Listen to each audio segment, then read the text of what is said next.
From the great halls of their house, there are assembled three who hope to one day be the world's greatest driving heroes. Created from the cosmic legends of the universe comes our team captain, the Vision, Bill Fisher, and their soon-to-be Wonder Woman, Vicky Fisher, and our Captain Marvel and head flight trainee, Jennifer Scripchuk. Their mission: to fight injustice, share what is right and wrong, to get you out of your house and come out racing with them and serve all mankind. They are the Garage Heroes in Training Team. Welcome to the Garage Heroes in Training Podcast. I'm going to be one of the hosts for this episode. My name, Bill. Who else is hosting? I'm Vicky. I'm Jennifer. You are, and you are. That's good. We have a guest. We have a guest that I have been cyber stalking, going through his Technik podcast. Had to make sure we got to see all the episodes first before we had him on. He is an experienced racer. He has a race team. He has a racing podcast, which is quite good and definitely worth catching up on all the back episodes if you're not already a subscriber. And his passion seems to be in the area of endurance racing. Specifically, he seems to have a somewhat of an obsession with the Thunderhill 25. And since that's my personal goal for racing, bucket list item, we thought we'd have someone on who's been to and probably competed in almost every one of these, if not all of these. And with that, we have Peter Hopelain. Welcome to the podcast, Peter. Hey, thanks for reaching out. I'm excited to do this with you guys. It's we sort of run in parallel, so it's awesome to finally sync up with you guys. We do. You're at the parallel that's up towards the top of the learning curve, and we're on the hopefully the upslope. I don't think it ever feels that way. No, it doesn't. It just seems to. I jumped to another curve. How do I not know that? Yeah. It's circular. It's just it's a spiral. It's a spiral. Yeah, absolutely. So one of the strengths of our podcast is that we generically like to ask on podcast guests who have no reason to come on our stupid little podcast, but we're not great at introductions. So could you give a little background of yourself in case people aren't familiar? Family, personal, racing, whatever you like. Yeah, I've been racing since I kind of don't really remember, to be honest with you. I want to say like 2000. Kind of just got into it. I've always been into cars. I'm the guy, like, if you ask those people, they're always like, oh, when I was a kid, I was obsessed with it. That was me. So me too. I got into it kind of in a lark, and I just liked it. I had a natural talent to it. And I started out in autocross, and for a lot of people, I can't recommend that enough. It's a little boring at first, but there's a skill kind of growing underneath the nail there. So when the nail falls off, you're like, oh, I can actually do this. Terrible analogy, by the way, but it's the one I'm running with now. But we refer to it as the gateway drug. Yeah. No, autocrossing is like pot for racing, but it's very technical, and it's very like, it's a place where if you ask any, on my podcast, I've had Popes, I've had a lot of really good drivers on my podcast, and they all started in autocross, or they've had a stint in autocross, and it's kind of a common thread. So I always go there. And then I started racing, and I started racing in Pro 7, and that was with Sean, what truck I was driving at the time. Sean Sampson. Right? Yeah, biggest cheater alive. He's a good friend. I started with Sean Sampson and Chuck Coos and Dave Barco and Dave Lemon from not Sevens Only, but Mazda Tricks, and Dave Dragoon at Sevens Only out of Buttonwillow. Like, it was just this cluster of just like hardcore West Coast people, and it was a pack of Pro 7s, and the racing level there was just at the pointy end of the stick, and it was just I was so lucky to kind of land in that intersection at the time and in the moment. Atomic batteries to power, turbines to speed.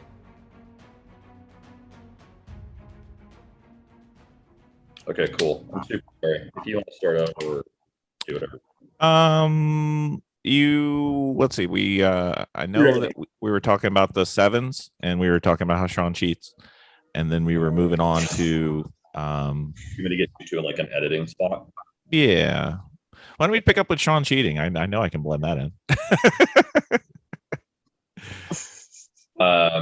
Okay. We did autocross too as the gateway drug, the almost free. I can just go to. I know where I was. Okay. Sean Sampson. He's such a cheater. No, he's not. He's a good friend, and I was great guy. He's awesome. I had him on the podcast.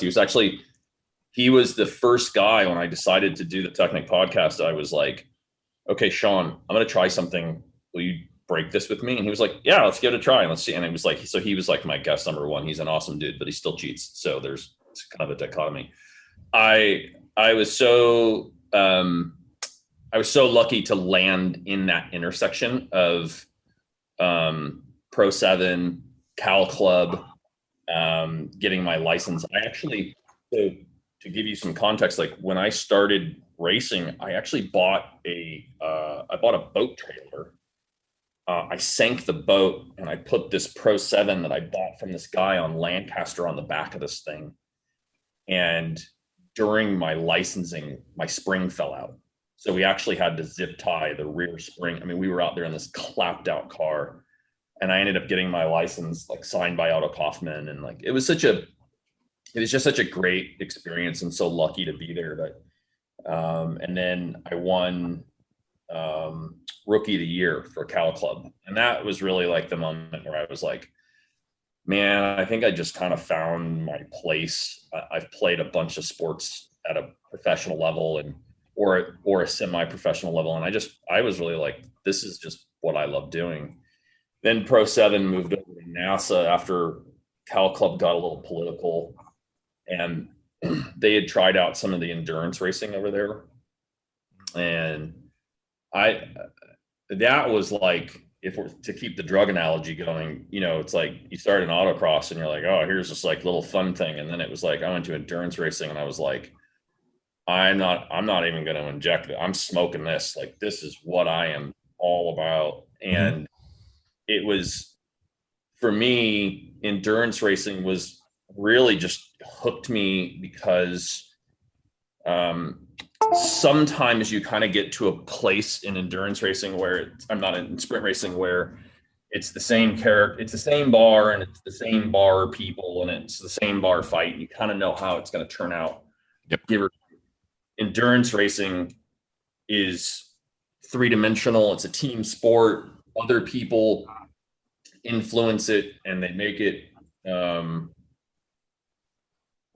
you can lose a race because somebody else on your team or somebody else on somebody else's team did a really good job or really bad job. So it's very three-dimensional rather than two-dimensional. And that was the part where I just was like, I don't want to do anything else. And I had done some Winston West testing, and I'd done some Grand Am racing, and I was looking at the price of all this stuff, and I just saw kind of into the future. I was like, I don't want to be a pro driver anymore. I'd rather just pay for this stuff, and I'd rather just do endurance racing. And then when I went to the 25 hour, I was like, fuck, this is really all I want to do. So that's kind of the elevator pitch to my 25 plus years of just doing this sort of what I call pro-am racing.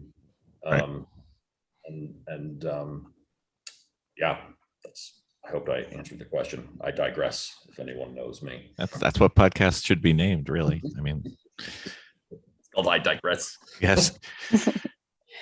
So do you have any goals and dreams or to-dos, bucket list items still?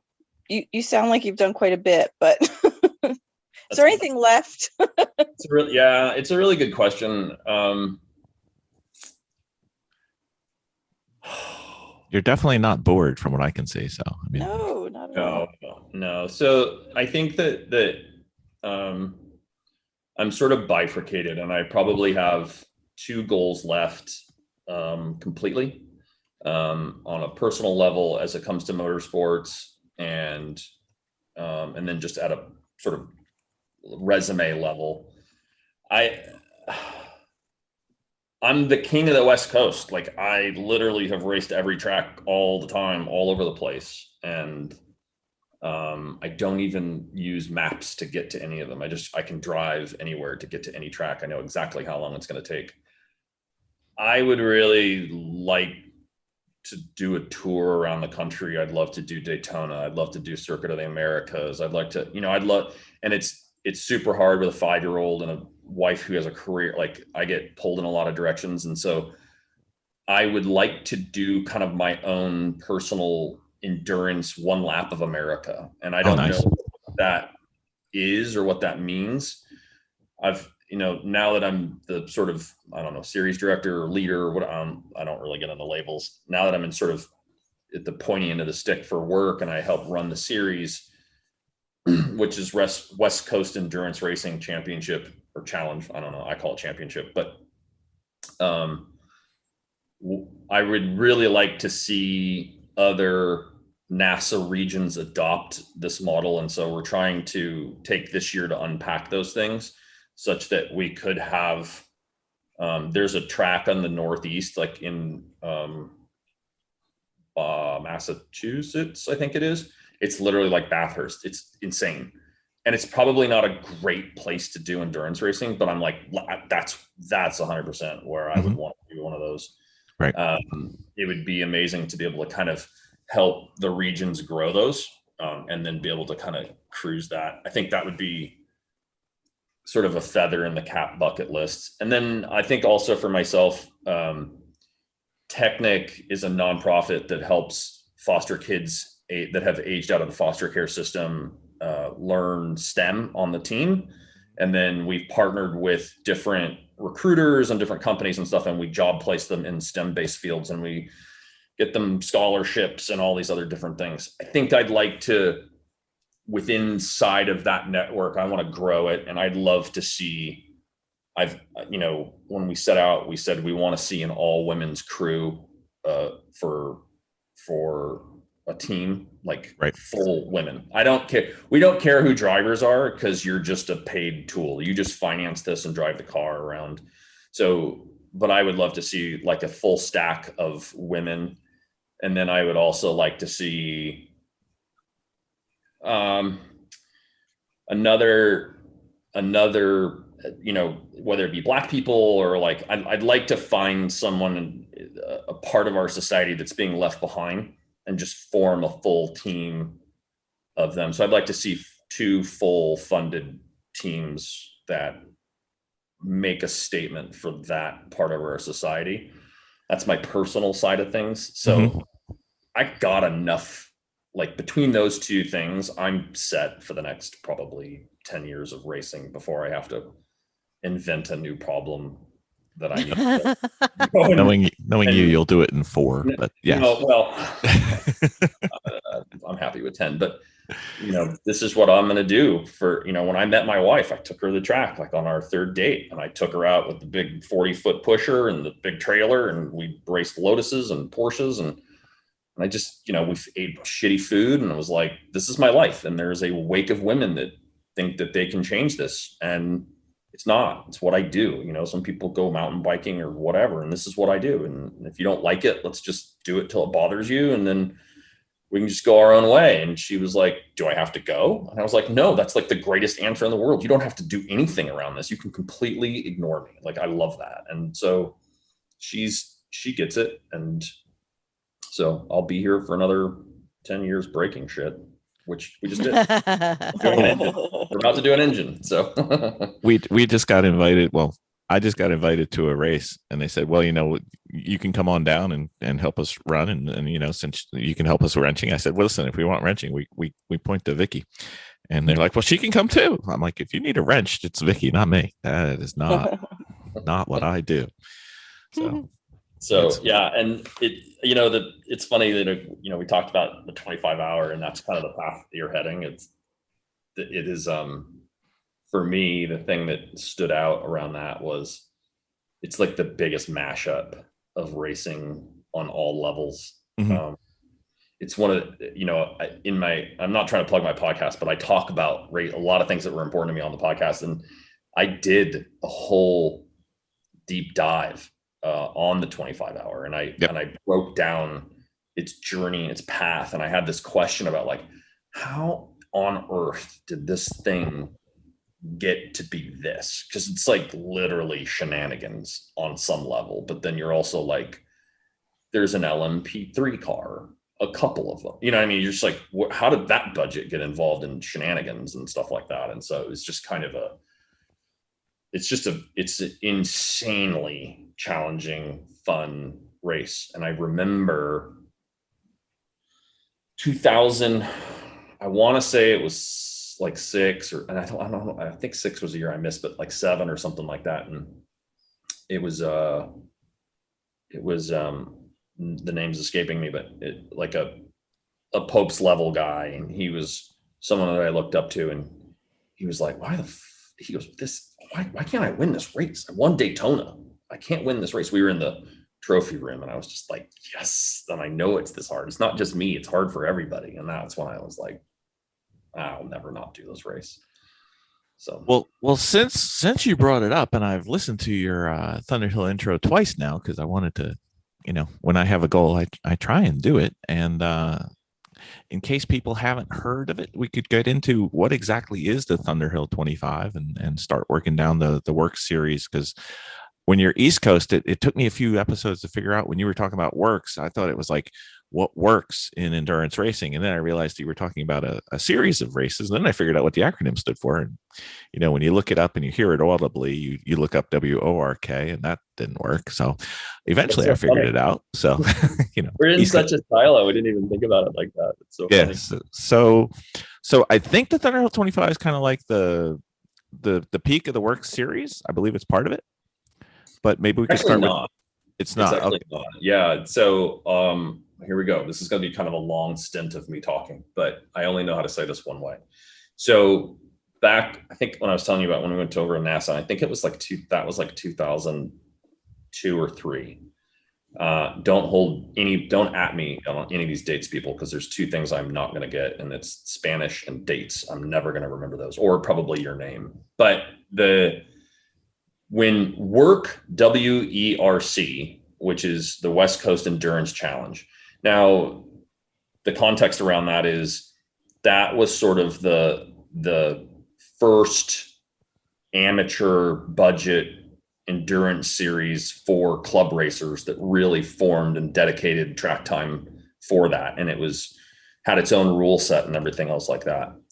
It was before Lemons, it was before Champ, it was before WRL and all these other series. A lot of those endurance series were formed because NASA kind of couldn't get it together the way the company was structured. It was only on the West Coast. It was really Ryan Flaherty that was driving the Western Endurance Racing Championship. So when that had started, Jerry Koonsman, who was one of the founders of NASA, or is the founder of NASA, and then everyone else sort of partnered on, he's like kind of a maverick in his soul of souls. And he did a 12-hour race at Thunderhill and thought to himself, well, I got more energy. And he's one of those guys where he'll sit down with 10 drinks and a napkin and say, let's try this, right? And everybody just went and did it. And so when the 25-hour was formed, WERC was forming next to it. And there was a period of time there where the 25-hour was a part of the Western Endurance Racing Championship. There was a point where the Racing Endurance Championship WERC went down kind of its own path, and there were some debates around rule sets, and the 25-hour was growing at a pretty good clip. And the track Thunderhill, which is such a good, that should be a bucket list track for people. It's so technical. It's so high paced. It's so sweeping. It's really pretty. Except the dead of summer is like so many flies, and Long too. what's that? The track is very long if they link it all. Yeah, it's a 3-mile track, and then they have a 2-mile extension. So there's actually a 5-mile course that's looped in. And ironically, Cal Club, the club that I'd started with, owns Thunderhill and Buttonwillow. So they're owned by racers and stuff like that. And so it's actually pretty cool the way they run those tracks. So the 25-hour really became its own standalone event. And Jerry was really clear with everybody but the work series, which kind of stands in its own little vacuum, and said the 25-hour will be its own event and you guys come join us if you want. And so there's been years where the work will host a race within the 25-hour and the points and all that other stuff. Like they'll end at 6 hours or something like that. But make no mistake that the 25-hour is a regional Northern California event. It is hosted by NASA Northern California, and it is a standalone event on its own. But I'm a work racer and I'm a 25-hour racer. And so I will always be running both seasons and doing it. So I hope that was long enough for you for an answer. We tend to go a little long, so you can go as long as you want, sir. I will. What happened to the vehicle that you're not able to race? You were racing before, and what happened to that car? And now you're building another one, correct? Yeah. So the back up like 7 years ago, I started racing with some friends of mine. We actually started pitting next to each other, and that's the thing that I love about the racing culture as a whole, is like, if you just pit next to someone twice in a year, you've probably made a really good friend. So we met and we were talking, and I had a shop at the time, and I, they were like, hey, let's build a car together. And I was like, all right, great. So that was the 14 car. That's the inception of that car. Ironically, I take that back. The first car got stolen. That's the second car that we built. And I'm a nightmare to go racing with, because I'm a very driven person. I'm not really gentle, right? I'm like, hey, if that's what we need to do, it's A to B. And if there's feelings between A to B, I'm kind of like, I just ignore them and I keep moving. Yeah, so, we call that in our house a robot. Yeah, I'm really punchy. I'm not afraid of confrontation. It doesn't affect my friend. It doesn't affect how I feel about someone as a friendship. And I'm really competitive, and I don't like making work, and I don't like tinkering. And so I'm a real pain in the ass to partner with. And I don't, I always try to learn something every year. I try to grow as a person. I'm a believer in all that. It put a lot of tension on Rob and Paul and I. And so at the time I was living in Rhode Island, and I was like, I think I'm done. Like, I don't know what to do. Like, I'm stuck out here, and I don't know. There's no one will go endurance racing out here. And I was like, fuck. And I mean, literally a week later, a really good friend of mine, he's my old neighbor, he's a good friend of mine, his name's Sean Neal, called me up, and he's like, hey man, I just went for a ride in NM3 and I want to go endurance racing. So let's do that. And so we actually went out and bought a car, and we were going to build it together. And I was like, I got a better idea. Why don't you just buy us all out of the car and you can just go do it? And he was like, great. Gets in the car, literally just like, awesome, this is great. The next day, gets in the car, drives from LA to Orange County, and just buys the whole package, trailer, the whole bit. He goes, okay, we're ready to go. Here, you run this. And I was like, oh, awesome. So I'm just going to fly out and race this car. And he's like, yeah, this is going to be amazing. And through that and our friendship and all these things, we really built up Technik as a whole. And that was our 14 car that everybody sort of knows as the winning 25-hour car, which is really too bad, because I've raced a lot of different cars there. Could just never get it strung together. And that when Technik became a nonprofit, we had just won, and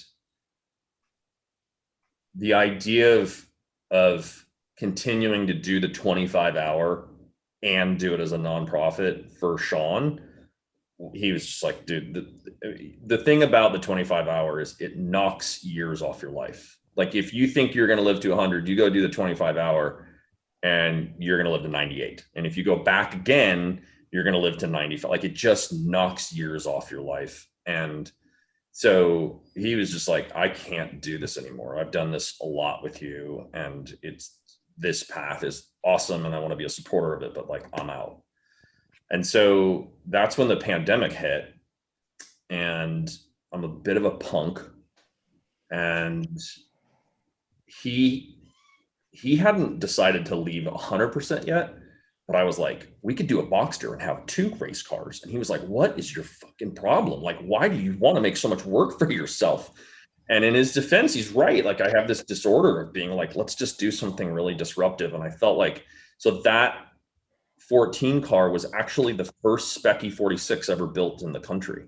We were already through the build process, and James and those guys had already, they just announced it, and we were like, all we have to do is switch the shocks and the tune, and we're there. And so we literally just like right click and click, and it was done, and we were ready to go. And so that car has just a ton of history. And so at that point, I was like, no one's ever done a Boxster before, and they're super cool, and I want to do something different. And that's when he was just like, I can't deal with this. So we kind of went our own ways, and now I have the Boxster. And what I like to do is I like to take a spec class that's known and proven and take the platform from it. And then typically I add adjustable 2-way shocks, lighting, in this case, a limited slip differential. I kind of just take like the foundation, and then I go build my own house on top of it. Right. So that's the car we have now, and that's how we got into the Boxster. Was I wanted to do the Boxster, or I wanted to do a BMW wagon. Okay. And it was like, okay, I'm going to get online, and whichever one shows itself first, then that's, the universe is talking to me, and that will be my path. Mm-hmm. First login, Boxster, right there, just sitting like 40 minutes away from me. I was like, all right, fuck it, we're going to do Boxster. Nobody told me you have to have the baffle pans in that engine. So we went out to Willow Springs, drove the car for a whole bunch of time, and just smoked, just bearings went dry, and we just smoked the engine. So that's all done. So Vicky often complains lovingly, sometimes lovingly, about me, because I'm kind of the same way. And it's the classic team phrase is, if it's worth doing, it's worth overdoing. So we get it. Yeah, it's I don't know. I think sometimes it's okay to do the same thing over and over again. I personally get a little bored. Mm-hmm. It's just, I don't know. You go to the same bar every night, the same people show up. You just be like, what are we doing? Why are we spending the money at this guy's house? So maybe I think it's a cheap ass, but no worries. Miss Vicky? Yes. So what would you consider that is your... Pretend there's a microphone.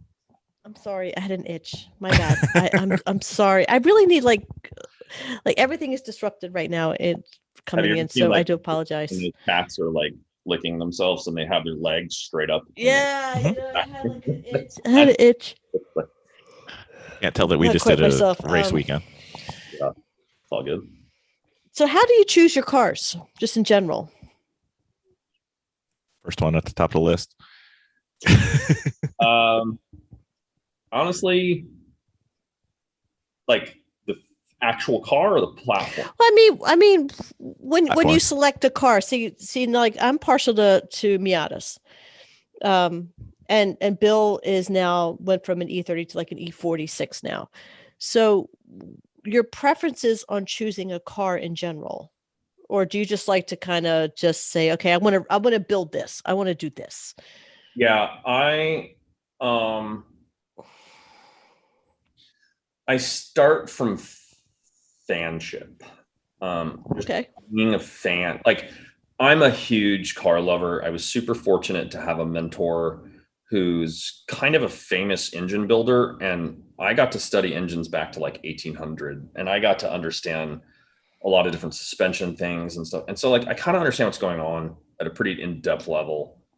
And I have an E28 M5, and I was like, fuck the banker, cage the back of this thing, because like the Japanese hot rod is just so cool to me, right? And just like imagine if those two were together. And I happened to find an E28 M5, and I was just like, I'm building that. Like, I think there's a part of everyone when you driving down the highway and you see something cool, you're like, oh man, like I look at not the first gen, but like the second gen Supras with the kind of flat square nose. I don't know, I like that car. And so I look at that thing and I'm like, what can we do with that? And so when I started in Pro 7, I wanted to do something. The one thing I do is I try to pick something that I'm starving for. And in that case, I built the first SM 197 chassis. So I was working for Ford, and I ordered one the minute they were released, and I took it straight to sevens only with whatever the mileage is from LA to Bakersfield on it. And I was like, strip it down and cage it. And I wanted grunt torque. I wanted something totally different, because when you go and you drive like a Winston West car, or you go drive a Grand Am, like Will Turner's E46s, you learn all these different characteristics, and you start to see that in the cars. And there's just a time where you're like, oh man, and in this particular instance, a lot of the guys that had come over on that winning team to 25 hour were these really fun, great guys, but they were also racing spec Boxsters. And I was looking at these Boxsters going, man, no one's looking at that. Like, nobody is looking at that car right now. Everyone's piling on.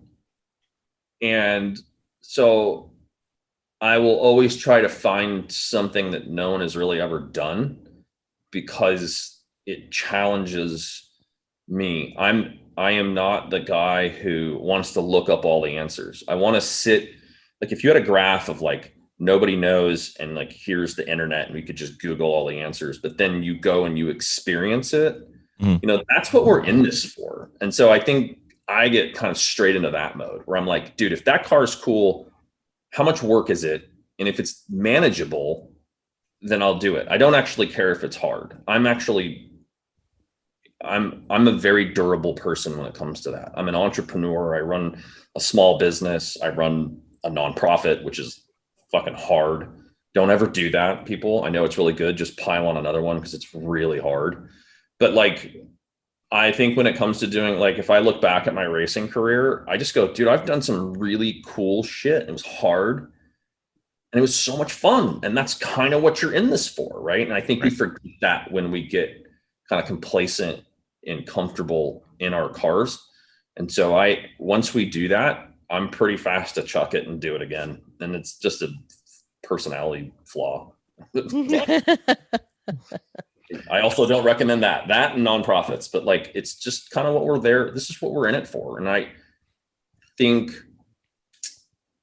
that I wouldn't trade it. I'll keep doing it. I'll keep finding these new cars, new platforms. We're basically becoming vintage racers. So Technik's making a really big investment in tech, trying to figure out what we can do about electric water pumps and power steering. And, that's when we say we're mentoring people, like, we're learning too, right? That's part of the program. And so we're always going to have a space in racing, because we'll have the tooling and the resources and the support from our community to do that. And it just, don't ever forget that. Like, we came here, you guys started this podcast because you were like, we want to try this.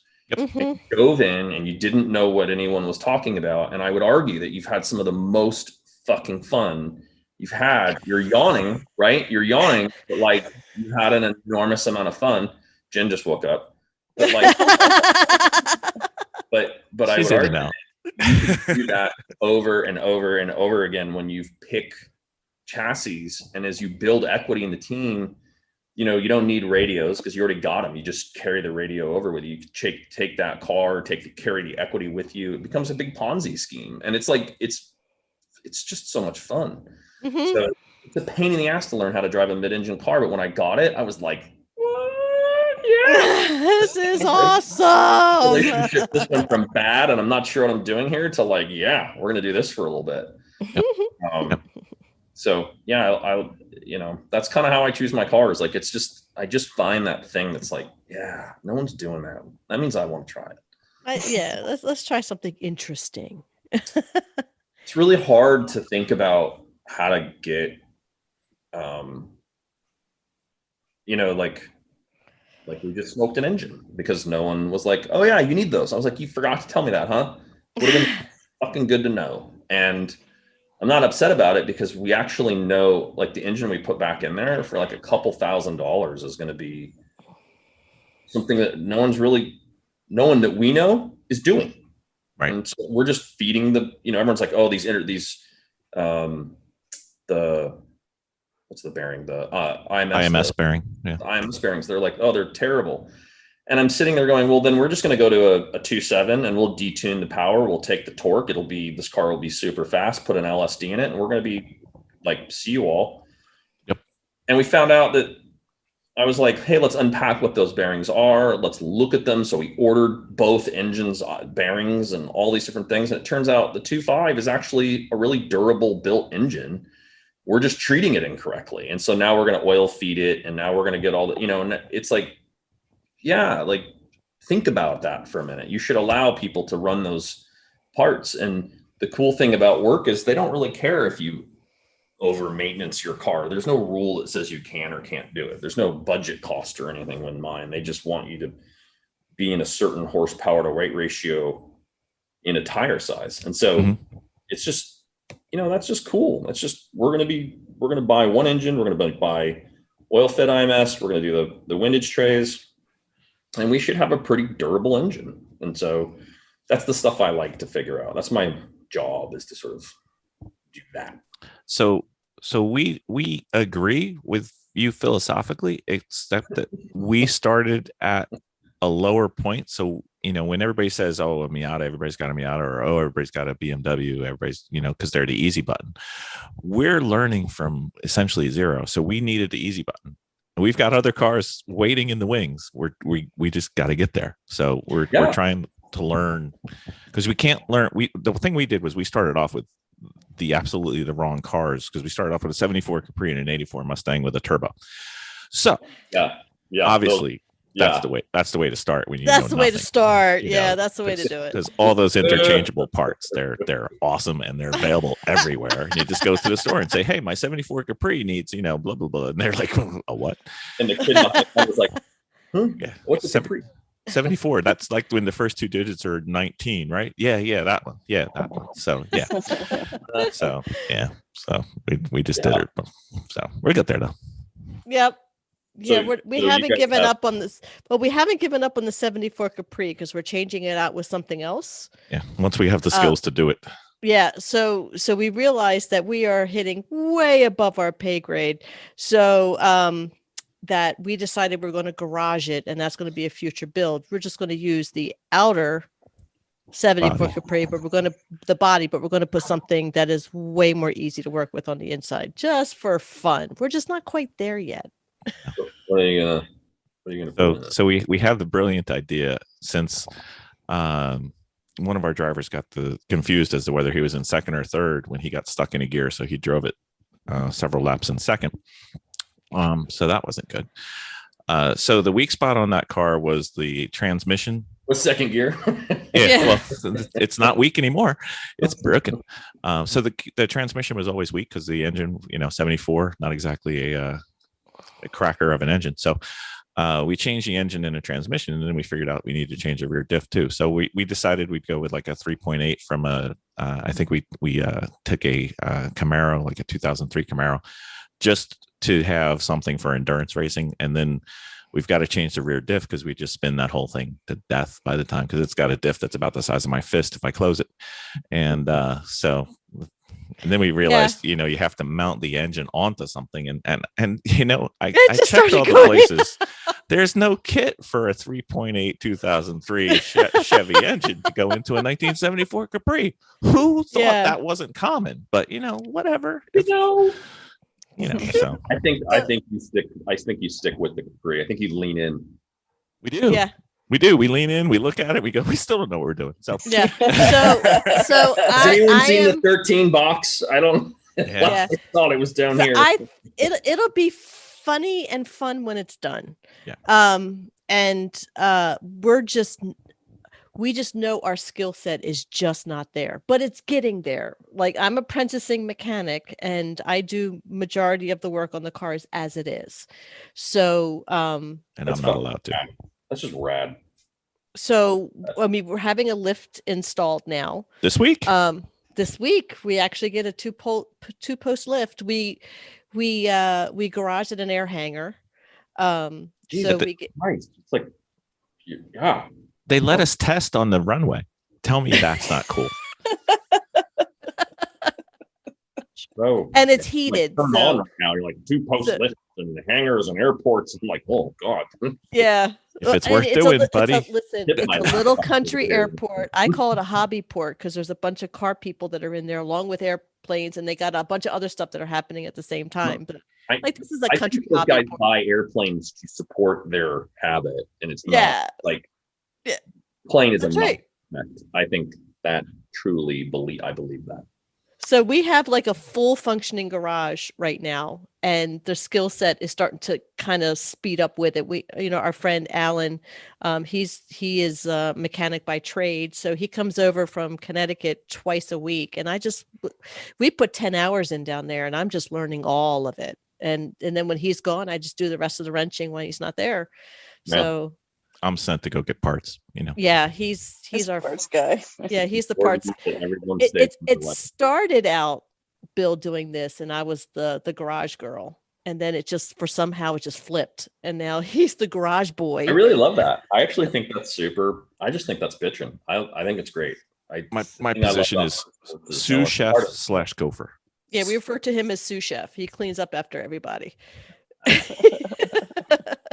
They just sit under the car, they stick their hand out and ask for a wrench, and I have to fill it. It's like a hot tub at the ski place. You stick your hand out, you need a beer. Well, they need a tool. I just put it right in their hand. No problem. That is so bad. So anyway, the Capri's not quite there yet, but Capri's there. We're not. Tell me Right. something. Are you going to be doing the Capri in the 25-hour? Nope. No. Right now We have a plan. I'm gonna run my plan. Listen, past you. we have a couple things going. Okay. We have quite a bit of things going. We have a plan. We're going to go through the plan later, and then you're going to be able to veto. You have veto power, sir. You are going to be the thumbs up, Yes. thumbs down. Don't give me Yes. power. I'm so hungry for it. I'm there. Yes, Don't give yes, me we do power. have a race truck which we're outgrowing. Yeah. So which is really, we just like to have fun with it because I do all the themes on it too. So Jennifer What and I truck do all do the you paint work on it. Huh? What kind of truck do you have? It's a Chevy- S10. S10, yeah. So Yes.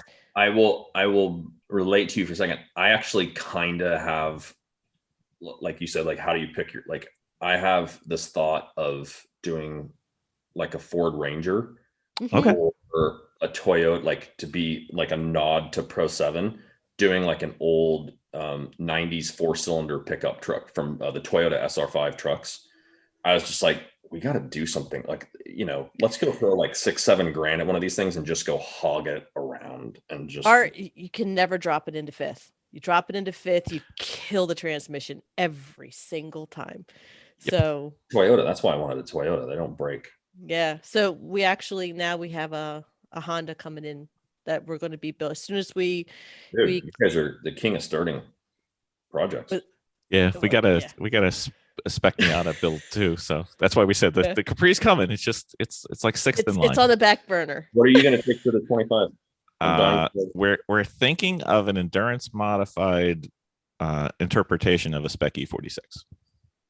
Oh, yeah, Mhm. that's what we did. Yeah, they're reliable.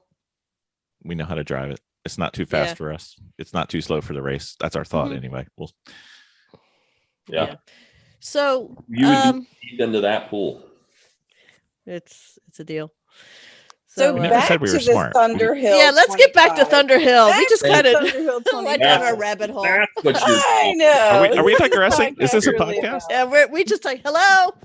hello. Was there a question somewhere? There is a question. Is there? I have a question. Jen, herd these cats.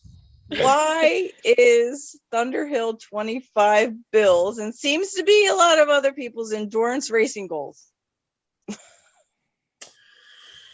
Why is it a common endurance racing goal? Okay. Yes.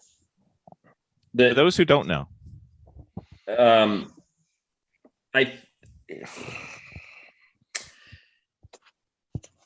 There is something about the allure of Le Mans or any one of the big endurance races. The cost that it takes to run those races are astronomical, and the accessibility to the 25-hour with the way the NASA does their classing, that is completely removed. It doesn't matter who you are, you pay your entry fee. I think they get to like 73 cars and they start looking around going, we're probably full. And in the beginning, we kind of didn't know, or Jerry didn't kind of know like what was what, meaning what was the entry fee to it. As the pro cars started to come in, it became very apparent that it wasn't as hard, like it's a hard race to do. And the reason for that being, for context for East Coast listeners, the West Coast is chocked full. Like if you try to come out here and just be like, I'm going to rent the track and just chuck money, you can't rent Buttonwillow. You can't rent any track except for Willow Springs right now. You can't, that you're done through 2022. It's booked almost a year and a half out in advance. Wow. And so the calendar allowed for that to happen.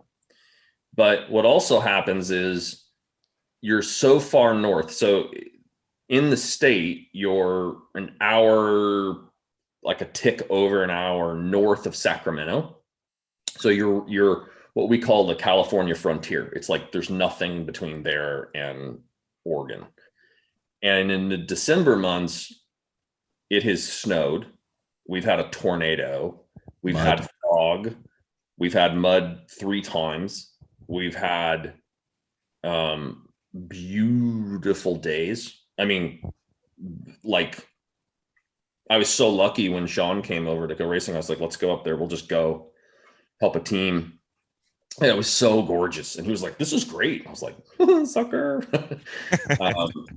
And it's what's also hard about it is it's 13 hours and 20 minutes in the dark.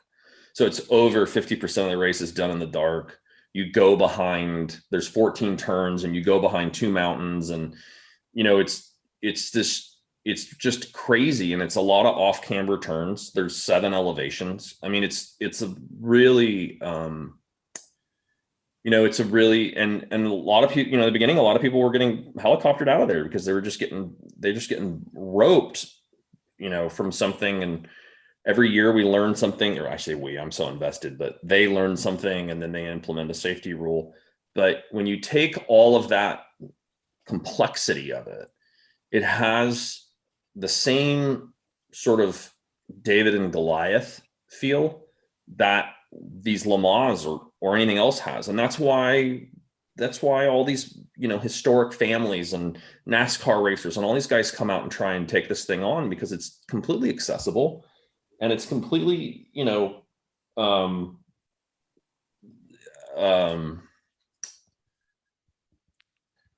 I like to say it's accessible to everybody, and it's as hard for an amateur team as it is a pro team.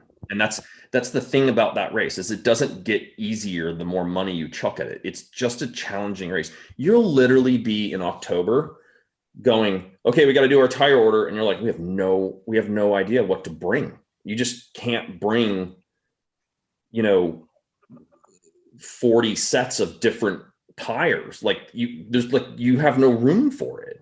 Mm-hmm. And so it's just really hard race to do for everybody. And it's a really hard race to do for, at any level. And so it's also really exciting for like the amateur teams to like be next to Flying Lizard and like people you've always kind of admired. They're all there. You just go in their camp and just be like, hey, what's going on? So yeah, so I think that there's a big challenge there, but I think the challenge is also there across all spectrums of different types of classes of racing, regardless of the budget. So that's kind of why it becomes a bucket list. And then because of that, you start getting international people that do international racing to say, oh, we got to do this. And then you take it one step further in depth is it's in the lineup. So the pro teams that bring, the Legiers and all that stuff like that, they then go to, Daytona. And then from Daytona, they go up to Le Mans. So it's this perfect little like warm up for the pro teams. And it actually turns out to be really hard. Some of the pro teams stopped coming because their cars were just getting so worn out that when they went to Daytona, they were like, the car wasn't ready because we had to rebuild the thing. And it was actually adding a step to their schedule rather than being kind of like this thing that they would just go stretch their legs on. So I think that answers your question. I hope that answers your question, but it's just hard for everybody. I think on one episode of your podcast, you said it's one of the few times you get to go to like an amateur tennis player can't go play a pro at Wimbledon. It's just, it doesn't happen, but we can go, Royal we, not me yet, but Royal we can go compete against Flying Lizard. We can go compete against really professional teams on the same track at the same time and experience how badly we do against them. Yeah, I mean, like, I think there's the thing that we're not really like the elephant in the room that a lot of racers kind of don't talk about at an amateur level is the admiration for pro teams that inspired them to go do things. Like, it was really interesting when Randy and I became friends because Randy Popes was a guy that inspired me to go racing, and now I fucking text the guy, it's just so like, what the, this is so weird. And he is one of my favorite interviews because he's just such a charismatic guy. He has one of the best. He's a seat stealer. You know what?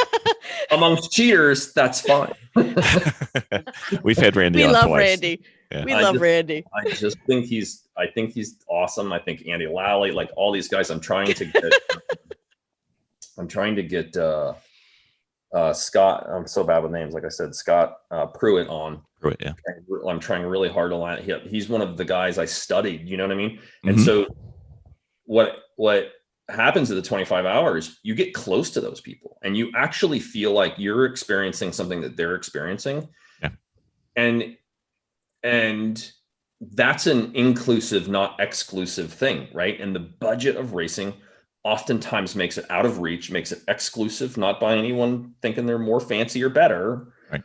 But the thing we kind of have to remember is like, it's a class divide. And this race breaks that barrier down without even trying. It's just like, come on, fuckers, this is hard. And all of us share this competitive thing about races that are hard. And this embodies that. And it sort of puts everyone together in the same pot. I personally just, my family believes in being inclusive and not exclusive. And someone says, hey, you want to come on your podcast? And it's like, yeah, let's do that. Like, whatever we can do to, like, I'm a well-intended person, but I'm really hard to deal with. But like, this race is like, so to give you some context, like the power at the racetrack went down because it was just drawing too much power. And the city during the 25 hour had to come out and put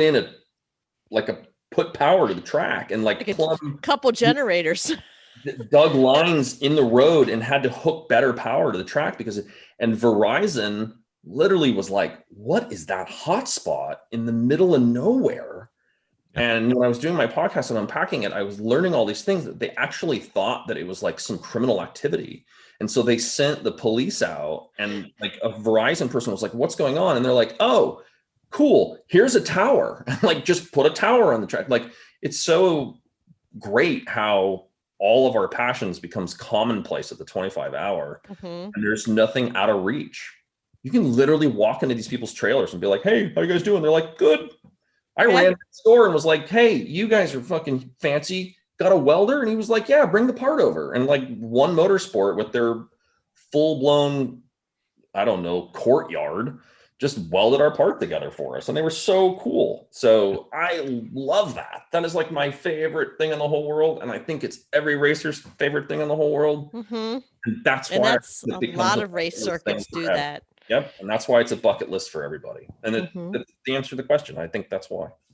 Yeah. I mean, we've asked a lot of people that we have no right to even ask them to come on the podcast. And most of them have said yes if they ever read the message. You're one of those people where like sitting there going, it would be great if he would come on the podcast. And then, you found our message. You said, hey, that sounds like fun. And, that's just how the racing seems to be. It's very inclusive. It's just a lot of people think it's exclusive to some people that they aren't. And it's not the case. The hardest thing I think people forget about, is that the drivers, the pro drivers, the guys that actually make a living, that's their agenda. Like, we all have jobs, right? Like, you are going to edit out a phone call of me accepting a contract in this, like I'm working right now through this podcast. Sure. Those guys' jobs are to get paid and get rides. And so for us, if we don't have a good ride or one that will pay them or whatever, they're not interested in the relationship. That might be short-sighted, but that's their agenda. But the rest of them, they're there because they love the sport. They love learning to wrench on the cars. They can afford to drive. They don't care. So I think people get that mixed up. Right. A lot of these drivers, if you get them in the bar and they're paid for and they don't care, they're the most fucking fun. Right. Well, the thing is too, is that you got to figure that all their relationship in racing is transactional, and it's about hustling. They have to hustle for the money, and they have to find sponsorship. And I can't imagine how much stress and how much time that takes up when that is your life. That's why I stopped. If you're not driving, you are trying to find sponsors. You are trying to find money. And that must be absolutely exhausting. It kind of takes the fun out of it. I mean, your only fun is actually being behind the wheel, but the rest of it probably just really stinks. It does. It's what Will Rogers does for a living. He's one of the guys that literally is like, when he first started racing, sort of adopted himself to Technik, and there's days where he calls me and he's like, I'm not doing this shit anymore. I don't know what I'm going to do, but I'm not doing this. I fucking hate this. And I'm like, first of all, you don't cuss, so don't do that. You're entirely way too nice. And then like, secondly, like, let's talk about what's happening. Let's talk about what you can do differently. And he just got his first Xfinity drive after 9 years. 9 years of grinding. Right. Yeah. Who wants to smoke a decade to like get their first chance? Like, that's right. So I always try to tell people, like, it's all about jobs to be done.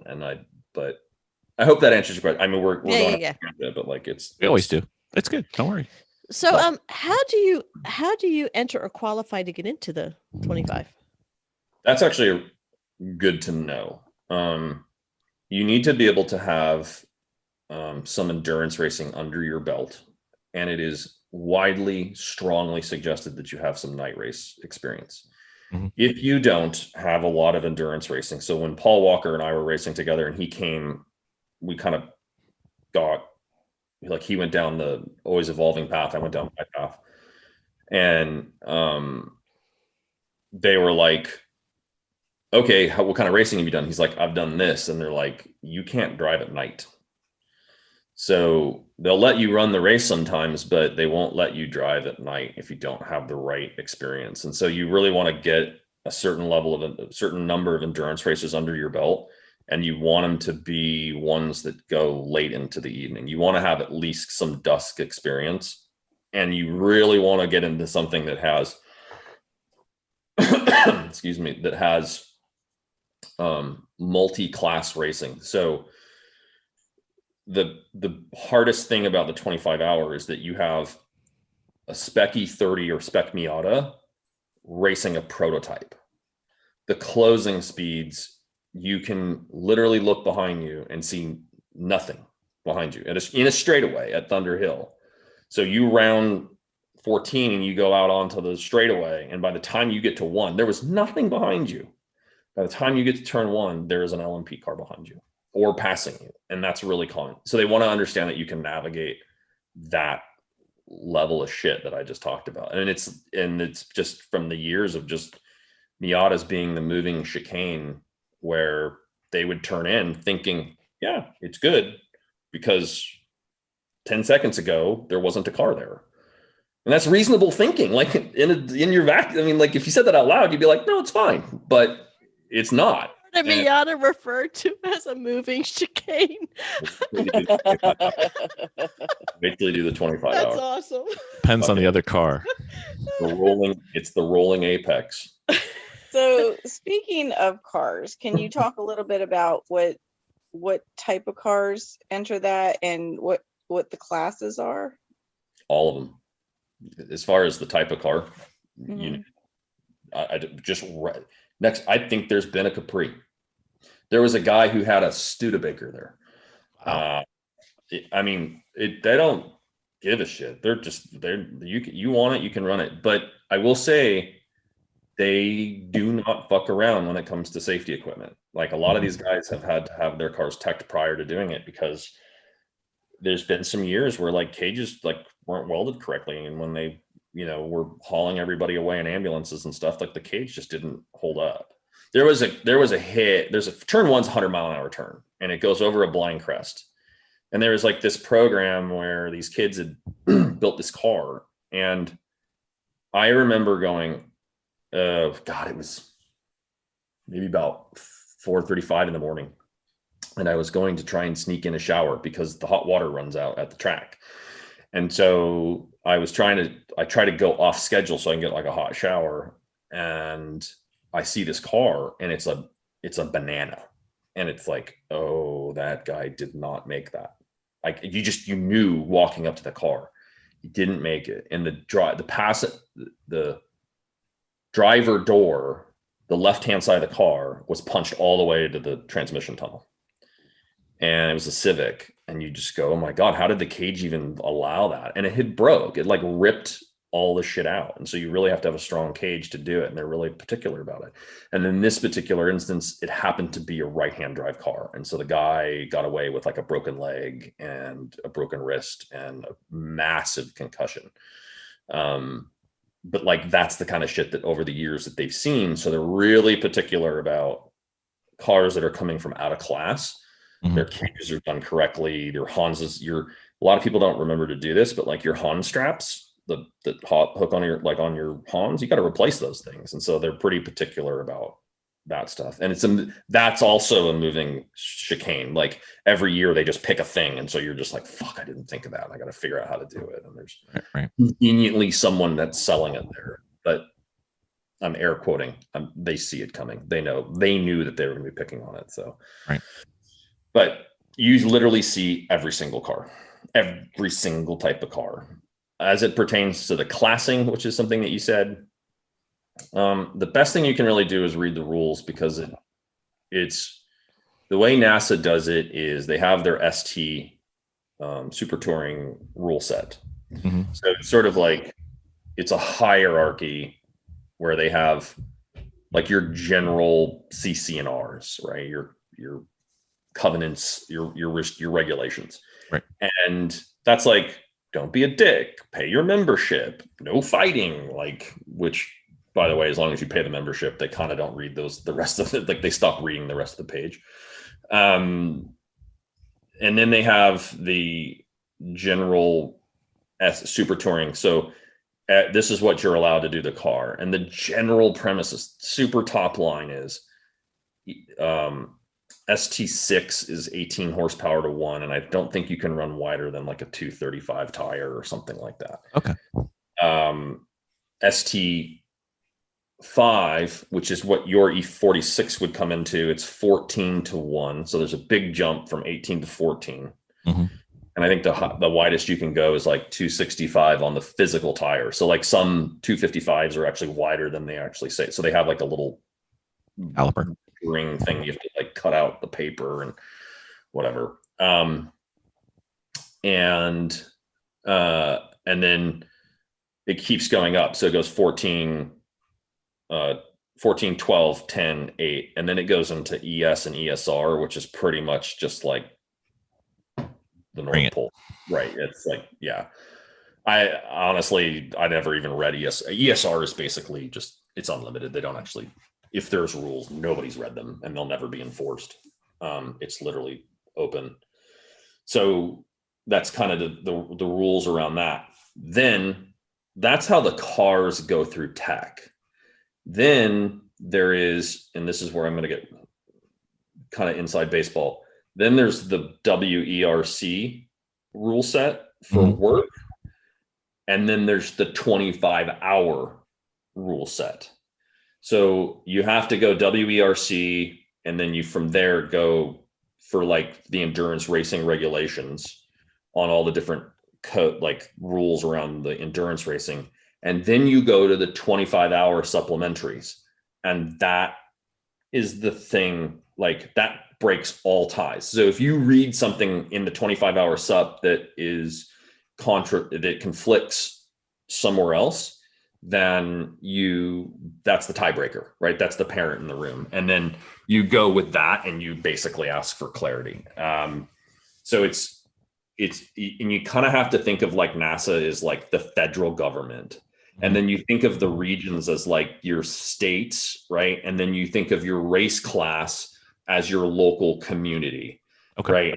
And they all have these rules that they have to follow given certain conditions and performances. It's exactly like that. So being in real estate, it's not hard for me to understand that. I live my life in contracts. And so it totally makes sense for me. And it's one of the reasons why working with NASA to help run WERC is a really good fit, right? Because it's my job to sort of keep NASA and the drivers at the table to talk about what makes the series better and keep friction off the table. The 25-hour, that's Jerry's. There's no, it's a monarchy, dictatorship. Like it's one dude and everybody answers up to that one guy. And when you go there, you go, I don't want that fucking job. And you just keep saying, this is a rad race. Keep going, Jerry. Because you don't want it. And it's impressive what he has helped build. And he's done it through being, and I'll say this to his face, like super quirky guy, out of the box thinker. He's not afraid to just try something and see if it works. He's really insightful around what failures are and why he doesn't want to do things. He keeps people around him that give him good and bad advice and basically says, hey, you just smoked one of my entire classes. And he's like, now I got to figure out how to get that thing back. Right. Like it's so interesting how he watches the balloon get squeezed and all these different things. But that's kind of how the rule set works. That's kind of how the inside baseball behind it all works. You have the stewards that run the race on the time. They have shifts. A lot of them are people that are racers. So when you go up there and you argue with them, they're going to listen to you, but they're going to look at the rule book and go, yeah, this is it. And they just look at you with the book facing you and they just tell you, sorry.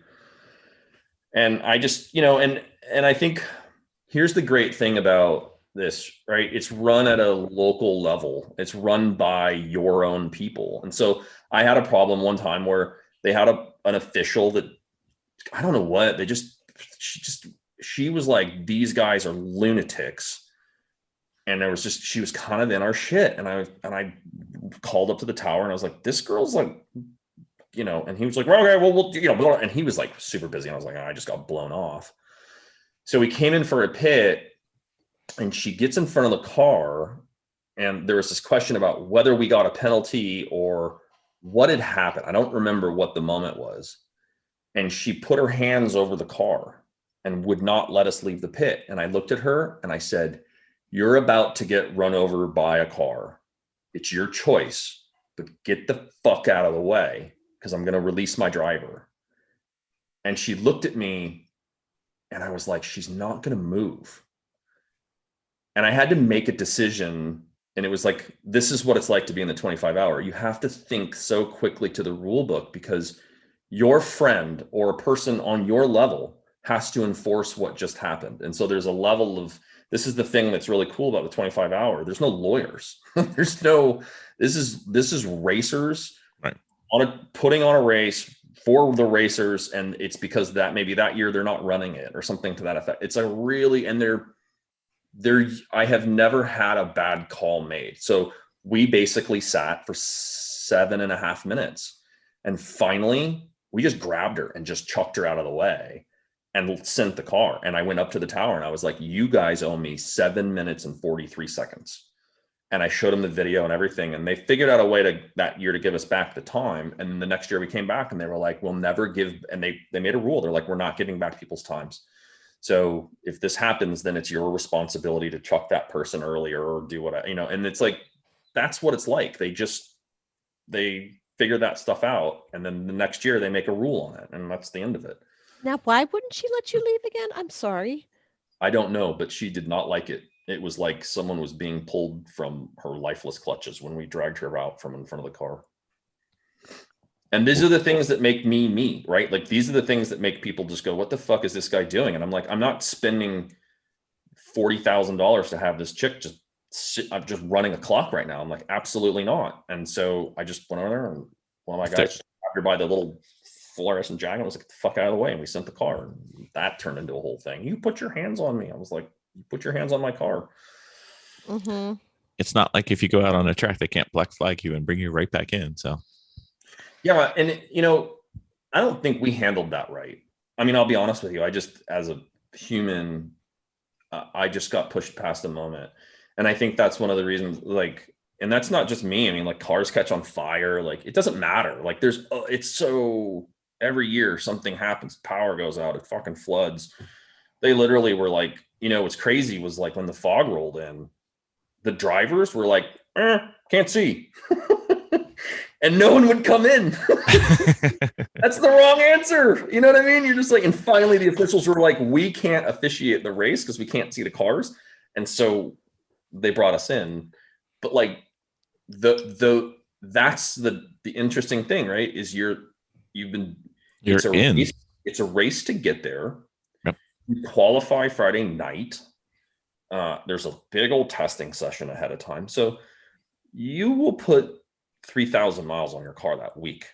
It's really amazing. And you're exhausted. Like, yeah, you're in the middle of battle, really. I mean, yeah, it is. It's hostile. And I think what's amazing about it is like every year, Sean Mazie and we get in a fucking fight, like a legit, like I'm finger pointing at his chest. And he's just like, he's an ex-military guy. And he's like, you touch me, I'm going to put you away. And I'm like, oh, then back this penalty off, And the minute that race ends, we're having a beer together and we're laughing about it. And we're just like, and he understands that I'm not Peter. I am Technik and I'm running a race. And I understand that he's not Sean Mazie. He's my friend. He's this dude who's officiating a bad call. And in that moment, something's going to happen. And 9 times out of 10, they make the right call. We hate it, but they make the right call 9 times out of 10. There's some incidences where that's just glaringly not. But if you think about that one, and then you think about how many decisions were made each year at that event, it's amazing.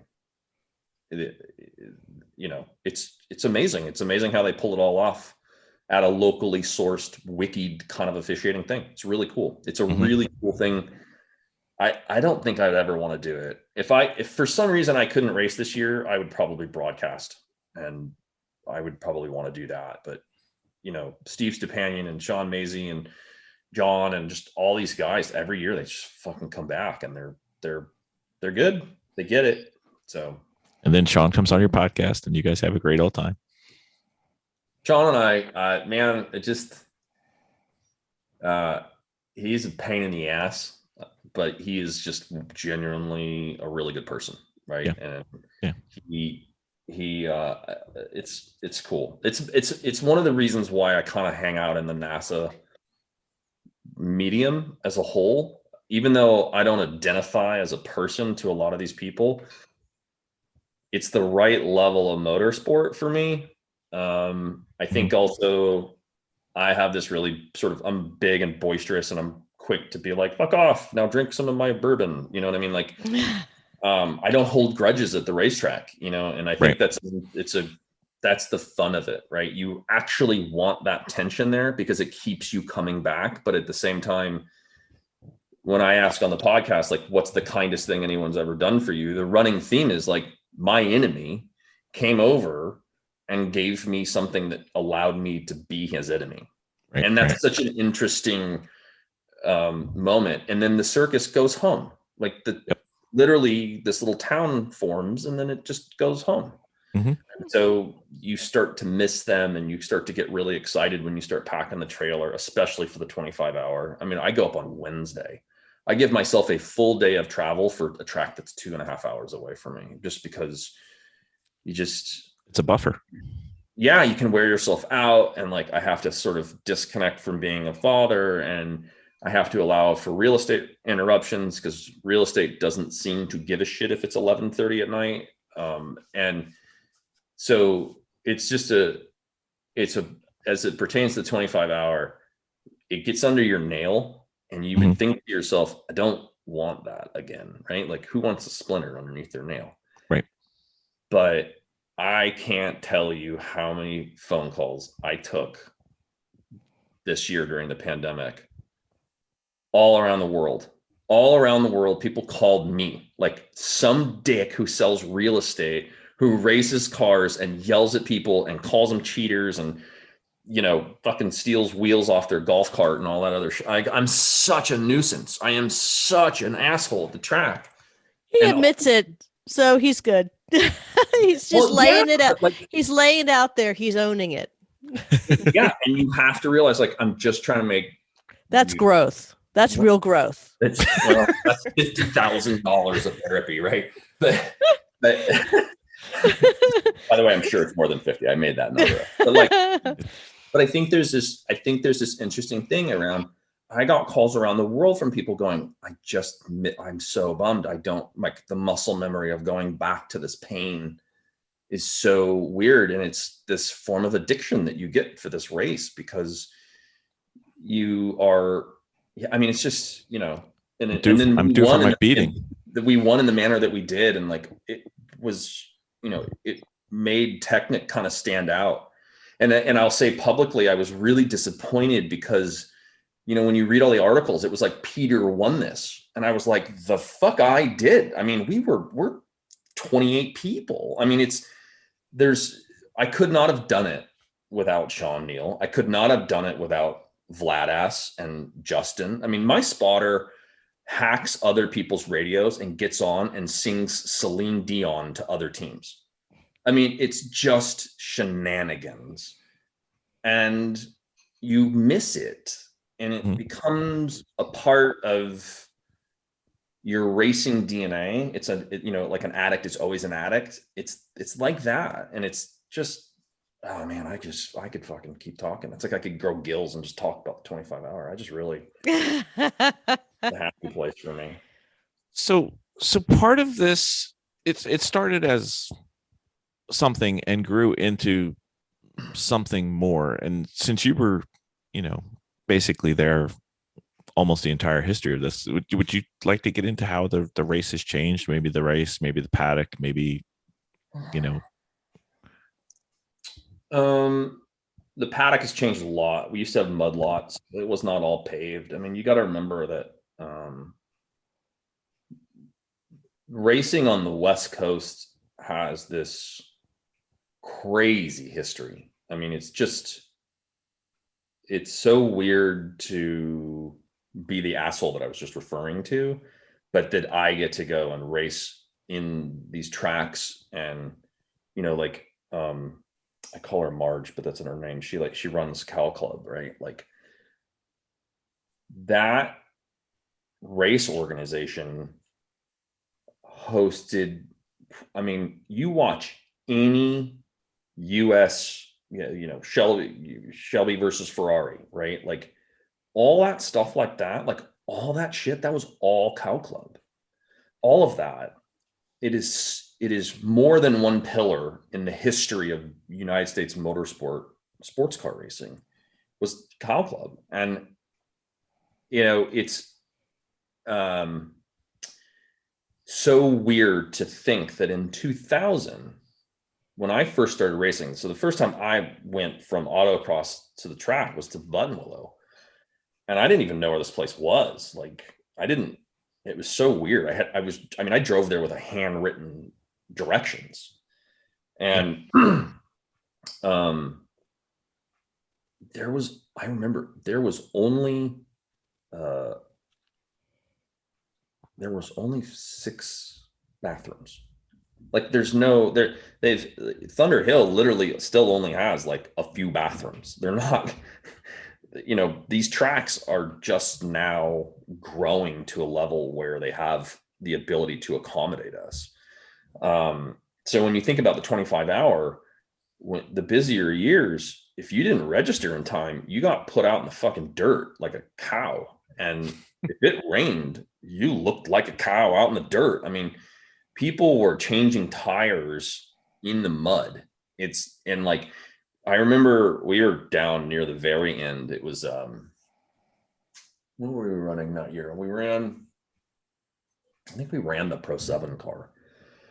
And we kind of came in late, and we got one of like the 5th to last stall or something like that. And this team came over and was like, can we use your stall, change this tire? And we're like, yeah, sure, go ahead. And we're like, car rolled in. It's just the whole fucking bottom of it was just mud and like unclean tire. And like, it's just, and we're all just wet. Everything else was fine. They were just, and then eventually that all got paved. And so the other thing that was sort of famous in the beginning was, and if you've been to Thunderhill, you get this, but imagine this really large lot.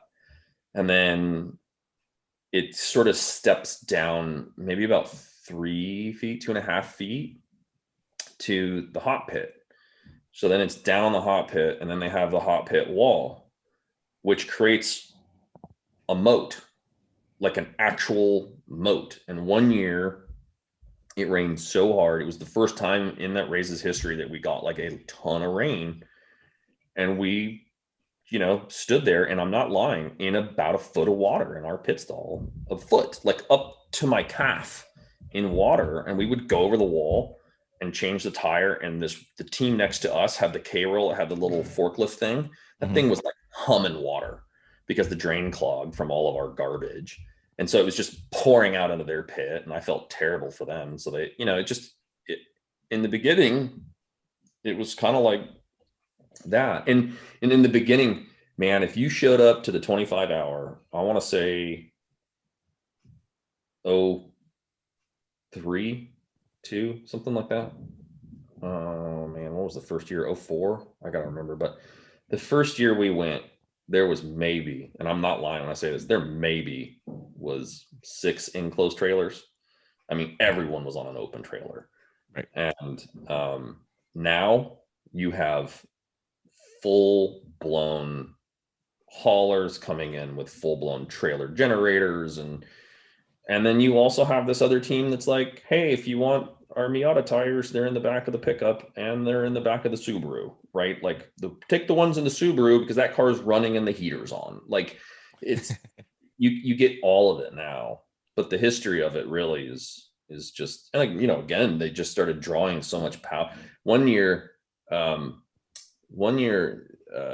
was I was talking to the medic after the race, because at the end of the race everyone's like drinking in the hot pit and stuff, and this guy comes by and I was like, hey, how was your, I just randomly, because I talk a lot, I was like, how was your thing? It's like, I was good. You guys are fucking crazy plugging all these extension cords into the outlets, because there wasn't enough power for everyone. So it was like Eastern Europe, and this dude stuck his hand and just got drilled, and he blew his fingernail off on a 30 amp trying to steal power. Dude, he was like, you guys are fucking crazy. And I was like, yeah. And like I remember one guy stepped in a puddle of water and it was like, oh, I think I just got shocked. And like the extension cord would have like this raw end into it. great. Like, yeah, it in the beginning, it was a little Cowboys and Indians, but like, you know, they just made it easier. We got not Jerry, but what's his name? The CEO of Thunderhill's done a really good job of trying to figure out how the facility can make it better for everybody to keep people coming back to the race. So it's every year's different. Every year there's more pro, every year there's more am, every year there's a mix. It's, you don't know. That's what we like about it. Sounds great. What would be your Mount Rushmore of amateur endurance racing? And would the 25 be on it? My Mount Rushmore. Ooh, that is a fucking great question. No, I mean it. Like, I think I've heard it all, but a Mount Rushmore. I tried to kill fucking Mary the other day and I loved it, but ooh, Mount Rushmore. Oh, let's see. Of amateur racing? Yeah. Something anybody can play. Four or five? Four? Yes. The answer to the question in a binary world is yes. 25-hour would definitely be on there.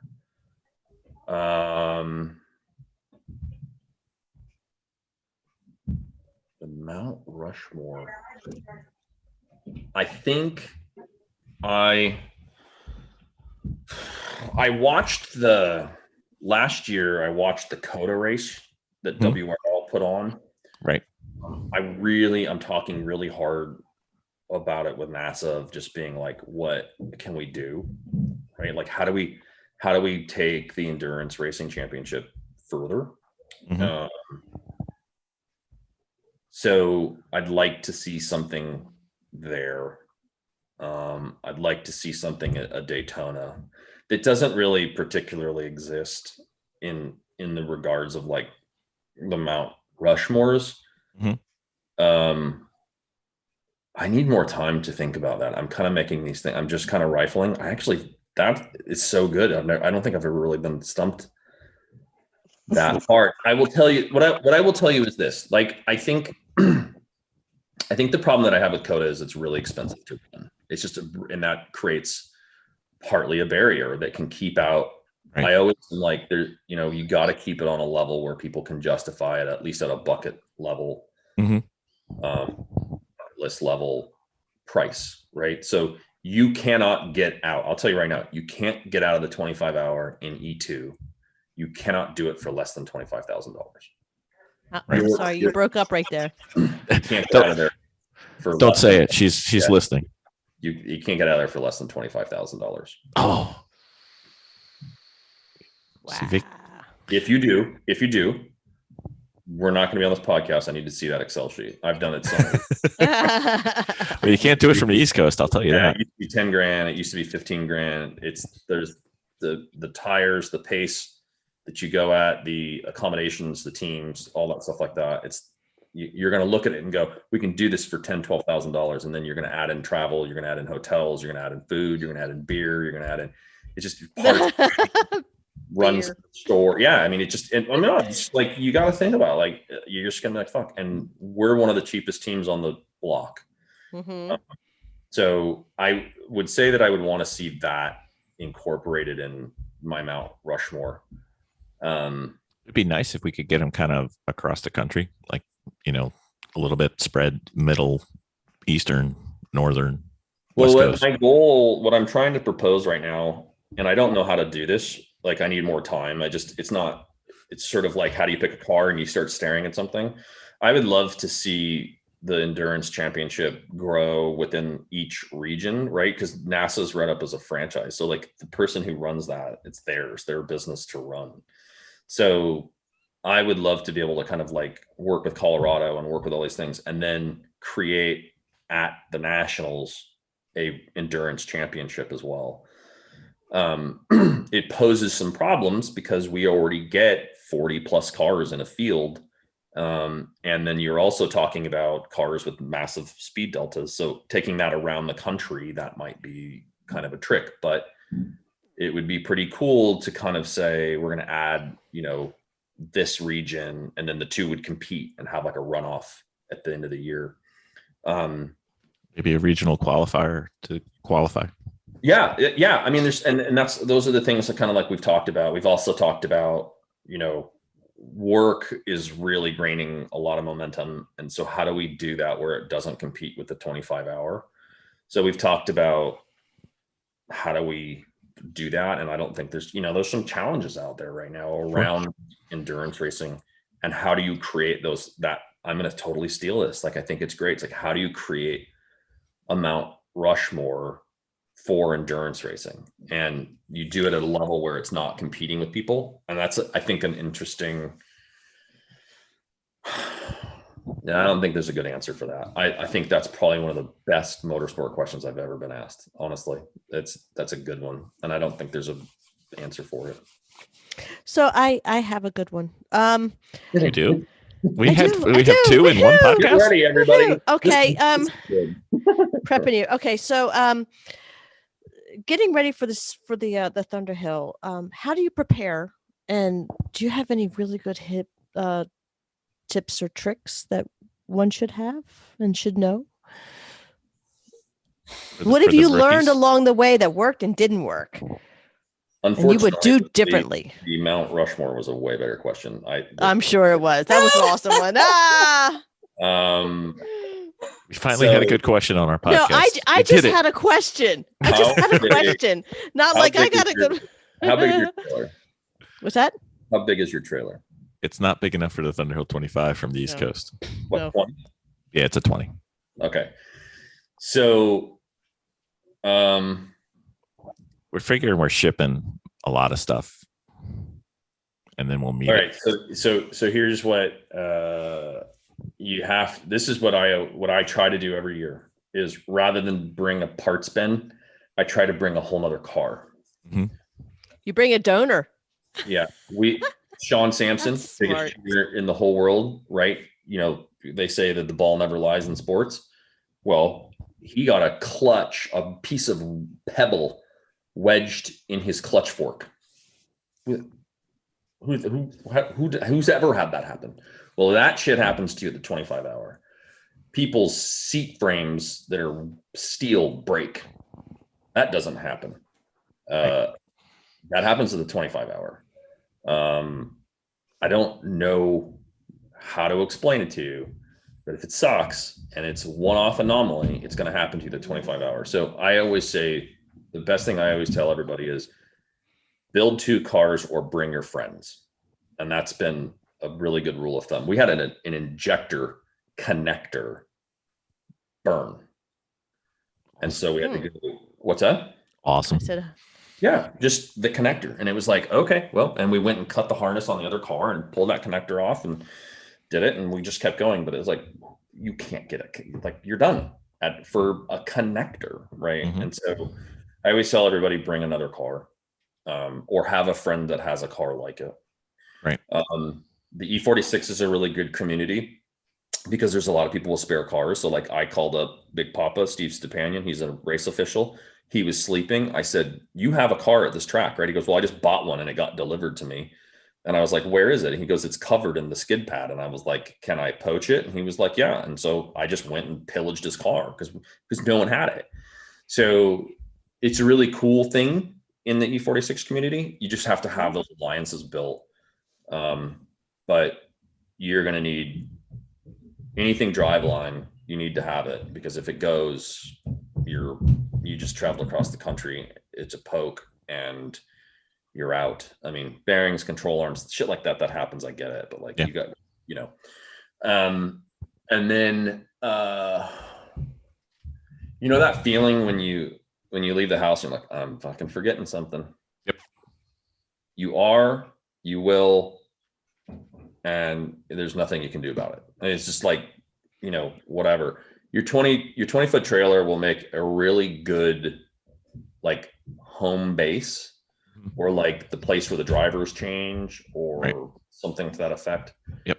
And the other thing I tell everybody is no matter what happens, buy the best easy ups you can possibly buy. And then buy like, I'm not joking, but also like not joking. you want to buy like carbon steel boat anchors. Like you need to get the most amount of weight. We've literally been 5 stalls down pulling our awnings down off of other teams. Like it's you gotta weight these things down, and you have to have really good ones or you're just gonna have the shittiest time in the world. Right. So that moat I was telling you about, you got to build a platform there, because it's like an up down. You're it's a leg day for a week, nonstop, getting up and down over those things. And so we just build a platform. It's like wood. We use metal, aluminum, from the movie sets, like a ramp. Yeah, it's got to be you're gonna have to set it to that height, otherwise you're gonna trip on it. And like, and then the other thing I always try and tell people when you're trying to get ready to go is have a shift. Know your shifts. When I had DJ on the podcast, from Toyota, and we went, we clawed back from them. We were down something like 16 laps or something like that. And we clawed back to beat them. And I asked him, we were talking about it, and he just said, I really underestimated how tired I got. And so I always say, like, have your people, have your shifts, have your whole bit, and have everything set in a structure before you go, because that's going to be the thing that you lean on the most. Okay, wait, edit, timeout. What's up, buddy? I'm doing great. You want to come say hi? No? You don't want to be on the podcast? Okay. Give me. I love that. I love you. So I definitely think you need to have 3 shifts, and just bring as much shit as you possibly can. It's like you're like a fucking vagabond hoarder. You're like the crackhead going down the road with all your shit tied to your car. Yeah. Waiting for the 25 hour. So and it's going to be that one thing you don't pack. Yeah. And I think this is, I always say go the first year as a fan. It's so much fun. Like it's what I would do if I can't broadcast, and if I can't I'm still going to go, and I'm still going to party and hang out and just like, it's just, as a fan, if you're a racer and you've always wanted to go to the 25 hour, you should just be going. I mean, this is a place that does not have, if you buy a ticket, like, I don't even know if you buy a ticket, but if you had to buy a ticket, it's probably, I don't know, what's a gate fee, $20. Yeah. And you can literally walk anywhere you want. Like, it's amazing. And like, the greatest thing in the world is like the middle of the night, your team blows an engine or whatever. They just push it to the back, roll out coolers, and just go, well, looks like we're going to pull an all-nighter party. And that crew will drink until the next crew wakes up, and then they start drinking. And then they're like, fucking, it's awesome. It's a really, really, really good time. You should be going as a fan, but I don't know what to tell you except bring another car, have your shifts totally dialed down. And you know what else too? This is the thing that makes Technik kind of durable and rock steady on all of our stuff. We practice the month prior going in. We practice our jobs daily. And then we built we welded up like a little thing, and we roll the trailer tire over it, and it hosts a spindle on the end of it. And our tire changers are constantly hitting that thing. So we're not testing on the wheel studs on the car. We're stressing the spare ones out instead of the ones on the car. And your fuelers, anytime that car needs fuel, the fuelers do a full run of fuel every single time for the 25 hour. And you can't practice that in April. You have to practice it a month going in. And again, these are the things that make me a nightmare partner, because it's like, this is everything. This is everything we've worked for the year. So like, Vlad is my fueler, gigantic Russian guy. And he's on his 8th with me. Justin's on his 8th as the spotter. He stands on that hill for 25 hours by himself spotting. And they practice. And every year there's dirt on their routine. It's the same thing every year. We might change the lug differently, but like, we built this lifting system So we, instead of taking one tire in the pit lane, we came back for 4, and we had a 4 tire change, and we were doing 4 tires in 25 seconds. And we changed tires like non-stop. I don't know how to explain this to you. It was like anytime the track dried out, we'd go back to the Hankook C51. Every time that there was a problem with it, we went right back onto the RS4s, and we were able to, we were changing tires so fast and all the time. So you have to practice a month going in to the point where they're dreaming about it. You're like, you're in their psychosis, and it's almost like it's I don't know. You're asking a fucking lunatic what it's like to be. So, do you know what my checklist is going to look like for this race, Vicky? I know what it is now. Cut it in half. I'm telling you right now, cut it in half. Yeah. Get your, what I would recommend that you do is, whoever the leaders of your team are, go through a pit stop with what it would look like if you guys did it. And then break out what the jobs are, who does what your keystrokes are, just like you're playing a piano, right? Like what finger moves and when to hit the note.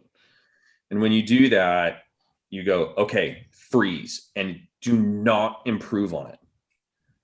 First iteration of it, just run that and then get good at it. So people can see it in flow. And then you incorporate a person, and then you incorporate a person, and then you incorporate. Now you've got a team that can run a pit stop. Mm-hmm. Now you get to look at what they're doing and say, you know what? Stick with me here on this one, right? But move the tire to the left, not the right, and move the person around this way because he's interfering with the jack guy and whatever. But that's how you get a pit stop down right. And it should freak you out every fucking time. Every time we go over the wall, I grab everyone by the helmet and I'm like, what is your job? And I'm like in their grill about it. I'm like, you know what your job is? Because when you don't, they just zzz, and everyone kind of sorts out and they're like, I'm a tire changer. And I'm like, which one are you? It's like, I'm a hanger. And I'm like, good. And they go over the wall and they're like, I'm a hanger. You have to, these are our friends, right? Like these guys aren't getting paid. They're getting paid in sandwiches and beer. Like it's okay if at 12 hours they're like, I don't know where I am. Like that's allowed. But take your checklist and cut it in half and do only that much. Right. That's really good advice. I used to go, one of the reasons why I really failed so much in the beginning was I tried to do all of it at one time. And I became the jack of all trades and the master of none. And it took a lot of friends of mine to just grab me by the neck and just be like, you have got to get the fuck out of here, and empower people to fail and to just do it. So take your checklist, prioritize what you literally cannot live without, cut it in half as a goal, and then go do that. And you'll probably find yourself going, that was our best year. Sounds like a plan. All right, Vicky, scouting trip, December. I'm going. Or you're Scouting trip. Come with us. Come be on our team. If you boy. If you need bad help, I can go get parts with the best of them, man. Have you heard me? I'm a fucking nightmare. Bring it on, dude. All right. See, Bill's kind of like a structured / data guy. He's whatever you need. He's an engineer by trade, so he engineers systems. I make things easier. He's all about systems. Please come out. Actually, I went from being generous to like, actually, can we talk after this? Yes, we can. Yes, you will not believe how our team between us. You will not believe the spreadsheets that Bill has set up for us for everything. Most of them designed are. Do not forget. Do you know that thing that it scratches inside of your head when you forgot something and you don't know what it is? Oh, I have spreadsheets for that. Whenever I don't have a clear path on what the car is, like what's the next iteration or what the car needs for improvement or how much it's going to cost, whenever that hamster starts running, and it will not turn off until I'm like, okay, that's the engine. Okay, that's the data acquisition we're going with, or logger. It's like, okay, now we're done. And now I'm like, hey, everybody, what are we doing? All right, let's go sell some houses. And I'm like, fine. But every time I'm like waiting for an offer to come back, or I submit an offer and I just wait, I'm like, what are we doing here? And look at this Excel sheet and look at this thing. We're going to do that. And here's V2. Mhm. It's That's him. it's totally like, what's the guy that made the Spruce Goose? Howard Hughes. Howard Hughes, yeah. That's how I feel like if something is not, if it doesn't have a path, that's how I feel. I feel like Howard Hughes. I'm just like scratching myself. But you guys are like two peas in a pod right now. Yeah. Well, how many teams? We're 3 or 4 years into our racing career, and I think we have 9 different telemetry systems. That's probably too many. No. I'd like to see which one's what, and we've done compare and contrast. I've got a huge sheet that just compares them all. So We have a job on our team for you, and it's called the Tinkerpotamus. not a Yeah. problem. What we do is we say, Tinkerpotamus. That's a great one for a bill. I'm going to here's start the using that. resources that you have. Bring me back the most efficient, or bring me back the one that does this. And we're like, you have an hour. And then we like literally get you away from everybody. We're like, you will fuck this team apart. And like, yeah, and we're like, get away, but solve that problem in the trailer or the RVs. Oh, get RVs. Get RVs. Yeah, we do. Get Oh, yeah. RV. RV share. We do RV share and outdoorsy. Oh, They deliver to the spot that you're going to, they and don't. they'll pick the. Huh? They're dicks. I hate them all. And I won't own an RV again. I'll never own an RV. No. Never own an RV again. No. Well, that's what the RV share does. One more thing we got to fix. They rent them other like Airbnbs. They'll deliver right to your place wherever you're at. Yeah, it's like a lifestyle. I can't I stand. can't. I just. I- It's the other thing too that's like really I really advise on is you have, so if you have, what's the longest you've ever been in a car? Racing or driving? Racing. 3 hours. Okay. You really want people around you that can do long stints. But the other thing is you really got to understand as Tinkerpotamus, you need to understand exactly how many hours you can do on a fresh set of tires, because you're only allowed to take one tire at a time. So you pull a tire before it's ready to come off, because otherwise You're out of sequence. Yeah. you have one fresh tire and a tire that's corded. Mhm. So you have to stay ahead of that. So the tires that come off that still have life left in them versus the tires that don't, based on your wear, sometimes you'll go right front, right rear, Mhm. right front, left front, right rear, right front, and then Yep. left rear 7 hours later, because the way the car is set up, sometimes that's the wear pattern. Mhm. So you want to keep track of how long does it take to cord a tire? How long is fully depreciated? How much time, what can you use? Because sometimes you throw a tire away and you're like, fuck, I need a tire. And it's like typically 7 sets for the weekend. Oof. Yeah. We will be entering a regime that we have not entered. And I'm Or you could do the hand cook RS4. the iron that doesn't go away ever. We like hand cooks. I'm probably one of the only people that runs hand cooks religiously. In fact, all these spec boxer guys just got back onto Toyos and they're like, why are we running this tire? It's just doesn't make sense anymore. And I'm like, because it's a monopoly and they won't give us another tire. Yep. So hand cook is just you can just fucking run. You could buy 2 sets of those things and be like, all right, we're on our way. Exactly. I got this. Why do I have the second set? In case I run over something. $100 and I'm fucking 25-hour budget. And there's people to do it. I mean, honestly, if you're going to do it, get rid of the problem of tire. Yeah. And just go, my goal is not to race you, but to finish. That's a really good strategy. Well, we're when we do get there, our first race attempt is not going to be aiming at P1. We're just going to go there to have it. I would think, it'd be a really good idea is to also just fly out and do like a track day or just come out and run a NASA NorCal race event. Mm-hmm. You kind of get We've done Laguna and we've done Portland so far on the West Coast. I love Laguna. You run a lot of Lucky Dog? Yeah, we do. Kathy's awesome. Kathy's she's a kick in the balls. I love her to death. She's so funny. She is so funny. Her and I are like cut from the same cloth, just slightly crazy and well intended, and and just racers through and through. Absolutely. She's kudos to you. No worries. What was I gonna, go ahead. No, I was just going to say thank you for coming on. We've exceeded our time budget, but you were gracious enough to keep going, and we do appreciate it, sir. We love it. Awesome.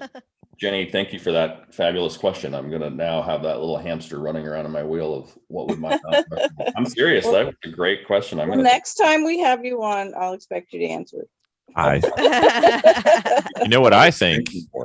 I think that would be an excellent question if you were to have it as part of one of your episodes on the Technik podcast, which is definitely worth following. I am. And so, yeah, quick plug. The podcast, the Technik podcast, is just an ongoing conversation with racers. And so during the pandemic, it was really difficult for me to do interviews. And so I tried to do what I could. We were under-resourced during the pandemic, but with a 5-year-old and a thriving business. But the podcast is really just a conversation, much like we just had right now, but it dives deep into like who the person is and what they care about and what topic is really hot on their button for the moment. And so I'm actually going to be doing an 8-year-old kid that is just smoking everyone in karting in California right now, like everywhere he goes in California, and he's 8. And I was just like, hey, can I interview your kid? And he was like, yeah, totally. And we're going to be doing Kevin Toulet, who does stuff. And, just there's some really interesting people. And we just talk about whatever is in motorsport, whatever is sort of going on. And whatever's kind of a hot button, and we just unpack that as the person sees it. So it's kind of, if you listen to it long enough, you kind of start to understand what I call the pro-am, which is like highly equitable amateur teams that don't have the budget to be at a pro level. And that's really who we target. And you kind of get to, you listen to it and you kind of start to understand the community. So it's just a cool conversation. So we truncated our question list. We've got another hour and a half of questions, but we didn't feel like bludgeoning you for an entire day. No, what are they? Let's hear them. If you wanted to go for deeper, we have questions. Let's do it. Let's do rapid fire. All right. Well, he wants to do the rapid fire. Let's do rapid fire, and let's do kill, fuck, and marry. Okay. Vicky, your favorite intro. So we're gonna get downright and personal now.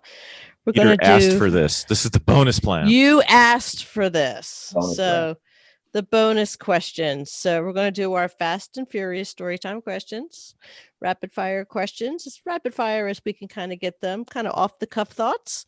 So this is going to be a lot of fun. So Jennifer, why don't you lead us off? I will do that.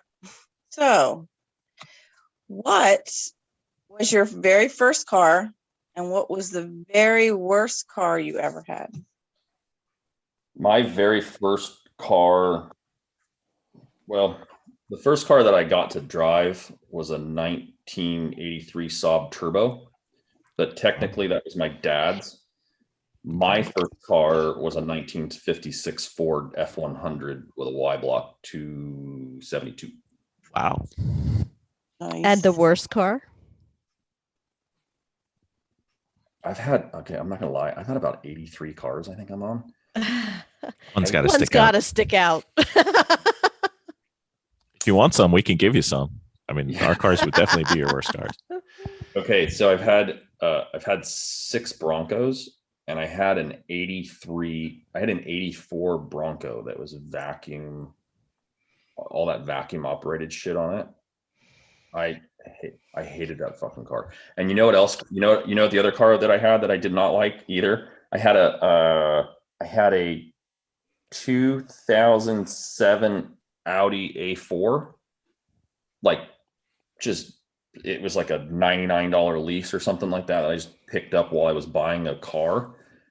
Oh, I think I owned it 2 months. I was like, get this piece of shit out of here. I hated driving that car. And I love Audi. That car, I was like, get the fuck out of here. The Bronco is just a nightmare. I kept getting in my own way and ruining it. So Awesome.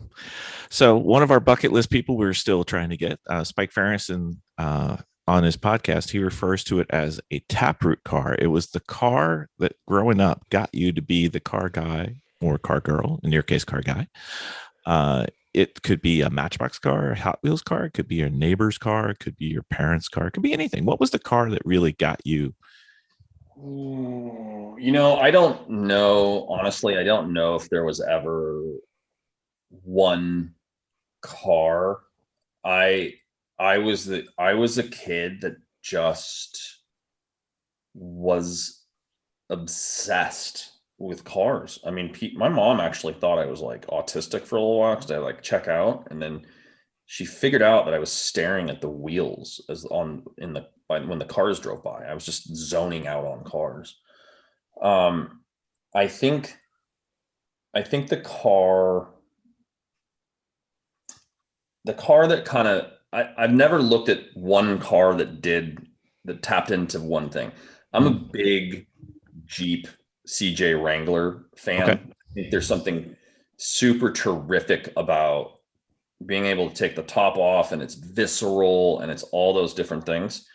I also think that there's like one of my favorite cars I've ever owned is a 1984 Toyota MR2. It was just a fun, super fun car to drive. I think each car tapped into something emotionally differently, but that love affair was before I understood the difference between any of this stuff. And I don't really have one particular car. We grew up with a Volkswagen Squareback and a Oldsmobile Cutlass, and that's probably where my wagon affair came from. So it's like, I don't know if I have a good answer for that. That's you know what? I'll tell you what. Gib Aiken used to race SCCA, and he had a wide body Datsun 510. It was orange, and he drove it from Buttonwillow down to LA to visit us.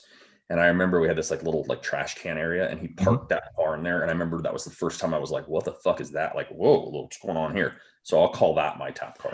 There you go. We get there. You just dug that one from deep. We are the deep and probing questions that we're known for, or not. So, what is the one thing that no one knows about you that would surprise them?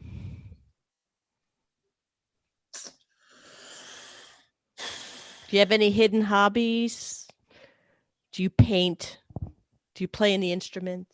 So I try to, I don't know if this is hidden, but You're a bagpiper. I'm a what? A bagpiper. Like, how fucking rad would that be? I think there's a few things, right? One is that I am, as it pertains to like being a husband, I'm super just open about being a fan of my wife. I think she's just, I look up to her, and I don't think that's really common for men to do that. I'm such a fan of my wife. I also have a total obsession with bacon. I think it is God's food. And because my brain is always so busy, I'm hyperactive, I'm dyslexic, I have ADD, I have all the learning disabilities and all that other shit. So you're a race driver. Yeah, perfect for racing. I know. I love economic business theories. So I actually sit down and read different business cases and I'm like back into the 60s now. Wow. So I always like do these like quantitative theories and applications of like how to solve problems through these business cases and stuff. And it's just, I don't know what the deal is, but I love it. I just all these different business cases and strategies. So that's awesome. I like that one. Hobby to like go and find all this like weird shit in business study. Economic theory stuff. It's like weird. I don't know. That may go up into the pantheon of unexpected answers, like Jennifer's taco truck, which will come later to that question. So we're not going to. I don't even know how to answer that question because I don't share that with many people. So I don't have language around it. But I'm like the 37% rule, like all these different. Yep. Things like that's a good book, by the way, if you ever want to read it. The 37% rule. Yeah. Oh. I read all kinds of stupid stuff. Okay. Miss Jen. All right. Next question. What is the car from your family that sticks out in your mind? So I didn't really grow up with my family per se. I left, so I was sort of raised by a couple different families. Okay. My natural sister had that wagon, the big Oldsmobile wagon that I was telling you about. She Mhm. drove that in a lake trying to put a boat on the trailer. And You're supposed to stop at the edge and just, hey, talk to Jennifer about it. I don't, she wrote off more cars in her family than anybody did. So I think that was like the first car that we had growing up that just, I don't know why, but like, so the cabin that we went to, they had these like community sings, like everyone would go with songs and do all this stuff. And there was a song it was called like, You Can't Get to Heaven. And it was like all this like religious stuff. Right. And someone said, you can't get to heavens in the Hopelain's car because the Hopelain's car won't float that far. So I'm going to go with the wagon because of There that. you go. That's awesome. But I didn't, so. All right. So automatic, stick, paddles, or don't care? What am I solving for? It's your podcast, sir. It could be racing, could be street, whatever you like. What do you So prefer to drive? Is it as it pertains to like showings and my business and real estate and being a dad? It's fucking automatic all day. Like drive and go, and no CVT. I think those are slosh boxes, and I don't like the way they feel. As it pertains to like if you were going to have a modern day sports car, then you do, of course, the dual clutch. That's just a no brainer because it's like that's the real shit. And then I'm a visceral guy. I like dogs. I'm a big fan of like you get ABS and that's it. And right. So let the driver drive. Yeah, I'm a driver. I'm a visceral driver, and you only get one aid. And so my M5 is, it's got nothing in it. And so that's what my son and I go drive around in the mountains up here. And that's like the fun. So it just depends. But I drive 25,000 miles a year, and I'll do that in an automatic all day. Diesel. Tool for the job. Yeah. That's just my answer for everything. What am I solving for? Yeah. This is a good one. Do your cars have names? There's two types of people. There are two types of people. I thought guys name everything. Oh, Hello. We only have one thing. No, I don't think I name my cars. Are they he's or she's? I don't believe in that. I don't believe that either. I don't believe in that, and I don't think you should call your wife your old lady. Nope. Thank you. Not unless you want to sleep in the bathtub, and I personally don't. I don't. Yeah, I don't. I've never done that. I've always been more focused on like the design of the car. Why did they do this? Why did this? Like when I was a kid, the thing that we loved about the Saab that was really interesting was it was by pilots. So it was the first time that like window switches were up by the radio, right? That was really fascinating to me as a kid. I've always been really, if you go look at a Buick 65 with the clamshell headlights, that's basically a Tesla dash. You know what I mean? It's like, that stuff's really interesting to me. I've never given a shit about names or gender or anything. Like, I care more about that. So awesome. So no. Okay. The longest no in the history of our podcast. That's awesome. Well, do you know who you're invited on? I do. That's why we invited you.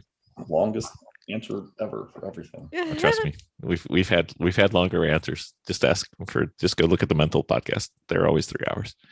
Got it. Miss Jen? Okay. Do you have a favorite race driver growing up? Did you have one? Pruitt. Really? Okay. I studied Pruitt. I will, if he ever comes on my podcast, my contractor actually used to be his neighbor, so I might have access to him, and I'm like working on that now. That would be awesome. I would be a fan I would not know what to do. There are so many questions that it would take me hours to prepare for that. He is, oh man, he's that's my guy. I don't look up like his Fongios and all those people. Like, nah, I don't care about any of that. So awesome. Good. So what is that one car that got away? And do you have one? You wish you just had back. You wish you never got rid of it. You could do it all over again. That's a great question. So, I have a couple of them. I was looking at a 1972 Nissan Skyline. Ooh. And it was during the recession. And so it was like, and I found this guy in Japan. And I was like, gonna go over there and get it. And like this whole bit, and it just got away. And it was like, I delayed the trip because I couldn't, you know what it was? We were getting married. And so I was like, oh, I can't go. Good choice. Oh, yeah, all day.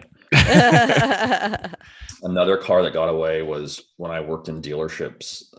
A guy came in and he traded in a Ford GT and like an 05 or something like that. Mm-hmm. And it had like no miles on it. And so the guy who does the wholesale stuff's like, hey, Pete, you want to buy that car? It's like 50 grand. And I was like, you know what? Fuck that thing. That was a bad choice. This day, I'm like, God damn it. Yeah. What was I thinking? Yeah. There's a couple zeros on there now. And then I owned for a very brief moment. When I worked at Porsche in the dealerships, I made a really great relationship with this client of mine. And he had a whole bunch of Porsches, and it was originally a cow. We became friends because we found out that he was also not only a PCA member, but he was a Cow Club member. And he had a 356 coupe that his wife was one of the first women to get licensed in that car. And when he died, she said he really wanted me to have that car. And so I bought it from her when she needed to have a roof put on the car. And some things came up, and I was like, look, I'm thinking about selling the car. I'm not sure, like attention deficit disorder. And she said, well, I don't want to, I'm not ready to get rid of it yet. Like, I don't want to, because I kept it at her house, because one of the deals was like, I didn't have anywhere to park it. And so I kept it at her house. And so we just sort of talked, and I was like, you know what, just give me back my money. And like, you're emotionally not ready to let go of this car. And I just basically financed a roof for you. And she was like, oh my God, thank you. And she paid me back. And that car's probably, first of all, it was, to me, a really cool car to have. Like, it was, I had endowment around it, but like also it was just a cool car. And I bought it for 20 grand. And those things are just on a moonshot right now. So that one kind of stings because it's like, it was butter yellow, which for a Porsche, for me, I don't know what it is, but I think that's the coolest colored Porsche from the 50s ever. And it was a coupe, and it had all the suspension stuff done to it. It was like, I'm a big proponent of trying to get women to go driving, and it licensed a woman. And I was just like, that one just, I get upset about that one. I should have just shut the fuck up and got out of the way. But yeah. So Jennifer and Vicky, the Skyline was that the right-hand drive car you guys were with the HPD at Mid-Ohio this weekend. Oh, okay. Okay. Okay. He was in front I'm of a me. really big fan of the sort of the Japanese sort of hot rod of the caged cars in the 80s in the back and stuff like that. And like, that's how my M5 is built. And that whole era is just so rad. Yeah. But yeah, I don't know. Another long answer. So, not sure what your season's looking on, but are there any areas you're driving or racing that you're looking to work on? Things that you're trying to get a little better? Always. I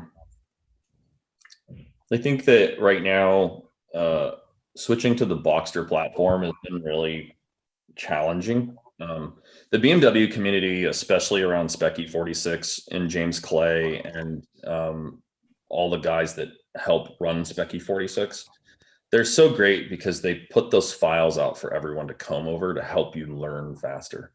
Porsche is just a little more, it's like, it's, if it's hard, someone just pays a lot of money to not have it. And then, you know, like I just rebuilt the transmission and it was like $200 or something like that. You know, and everyone's like, oh, those things are $2,000. And I'm like, I don't know, you just fix it. So I think right now what we're trying to understand the most is, what does it actually cost to make this car go fast? And then what does it cost to maintain that speed? And we don't really know what that is yet. We started racing the car in January of this year, 2021. And it's now, what are we in May? We're about to go into June. And we already have 3,200 race miles on the car. And it was all about, how do we figure out what this car can actually, what are its consumables and why does it do it and all these other things. And then on top of that, as a driver, it's so much different than an E46. An E46, you like chuck it in there and you grab it by its neck, and it's kind of like you just yank the thing around. It's like a big truck. Mm-hmm. Car is nimble and it tank slaps like in a heartbeat if you got the setup wrong. And you know, a lot of people run really low ride heights in their car, and I'm not a big believer in that. I think you should have your roll centers kind of matched front to rear, and they're not always the same based on the length of the control arm. So right now we're really trying to figure out if we should be running rear rake or front rake, because everything's kind of backwards. Like if you want push, Mm-hmm. you don't tighten your rear shock on this car. And I'm trying to fucking understand all that. So I think for us in a development year, we're sort of like, let's get to the end of the year. Let's reflect on what our biggest failures are. Like, for example, not having the windage trays and not oil feeding the IMS bearing and all those different like things. Like that's the stuff that we have Excel sheets for, right? Like that's the stuff that we want to go in. And so the other problem that we're really faced with is, so Technik I got really frustrated around some of the supply side for the endurance. So we make our own wheels, we make our own LED lights, we make our own electroluminescent stuff. We own all of the supply side of the stuff. Wow. And it's been very challenging because the BMW is a very flat car. So you can stick these things in the places that they need to go per the 25 hour. They're very challenging to do on a car that doesn't have a flat hood, that has a round headlight that's only limited to one size. You can't eyebrow the thing. It's really tricky. And so I think we have a lot more failure in front of us and we're not done with it. And so I'm just sort of like, let's do that. And in the interim, I'm finally getting to the point where I can go fast in the car. And it's been really difficult to not trail brake past the apex and like not, you have to, you know, you drive a car for 7 years, and this goes back to like, when you get into this relationship with your car, you got to change it. You got to change the platform because you, as a driver, become terribly lazy. But listening to like Ross Bentley, right? Like he's so good about where your apex is, where your eye is moving, the consciousness that you can actually take control of. Mm-hmm. I have to move my braking points. You have to brake in a straight line in this car. Right. And when you trail brake, you get like a moment to rotate and then you have to hit the gas. And so there's a thing where you're constantly breaking that muscle memory of where everything is. And so at Laguna, at Sonoma turn 10 at Sonoma, I need therapy to get through there. Like I don't know what it is, but like my brain just goes, oh, I want to go home. I'm not having fun. And I don't. So I go down to Buttonwillow, and I was so fortunate to race cars with Alex Van Halen and Paul Walker and all these guys. They actually financed a lot of my racing when I was younger, and we would rent these tracks for the day and just click miles. Wow. And then I became friends with Les, who runs it. And then, you know, I actually kind of helped the repaving of that track. And that's kind of my home court right there. That's my track. Right. Not a rapid fire, but I think we have a lot to unpack, and I need to get down to Buttonwillow where I know where I can make mistakes and fail and learn from them. Mm-hmm. And I just don't have and it's just been a lot of mileage around the state, and we're just not done failing, I don't think. Yeah. So You just need to channel your old Mr. 2 experiences to your new. yeah, I mean, but that's, Well, that's what we do this for. I mean, honestly, I think if you just built one car and drove that the whole time, that just sounded for 10 years. Yeah. You're just going to end up like that dude, and like, who's got like the Formula Ford and like a 1970 truck, and he just hasn't changed. Right. And then the racing passes you by, and the tech comes in, and you're out. You retire yourself, and that shit's not for me. I like to get in there and find it. So I hope that answers your question, because I am constantly just breaking my ass on this car right now. Oh, it does. We like to do things we call cross training. Like we do, like we've got front engine, we've got rear engine, we've got front wheel drive, rear wheel drive. We go race every type of racing we can. We were dying to do a ice racing last year, but COVID kind of COVIDed it out. But this year we're going to go do some rally stuff. Just try to cross train and learn as much as we can, and be as well rounded of a driver as we can get to as quickly as possible. That's the 37% rule. So the 37% rule came down to like this old 60s theories of how do you hire the best secretary. And the idea behind it was you had to interview 37% of your pool to be able to understand who that person was. And then you had, even if you passed them by, you would then basically say, okay, now I know what I'm focusing on, and now I know what I'm going to go find out and solve for.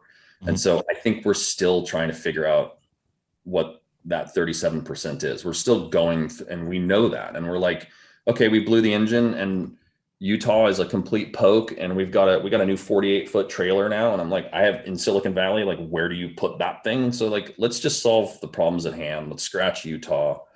I'll probably just go as like a race person, and then and not race, and just go learn about that stuff. And so this year, COVID really put us Technik on hold. And so this is our year to kind of climb out. I just don't think we're done with that 37% right now. I think we still have a lot to learn to be where what Technik is known for being. We're not there. We're going to reiterate. So I think we're there. I think that's just where we're at right now, and that's cool. Mm-hmm. I'm okay with that. I mean, I'm not okay, but like, our next question. What is your favorite car movie or car from a movie of all time?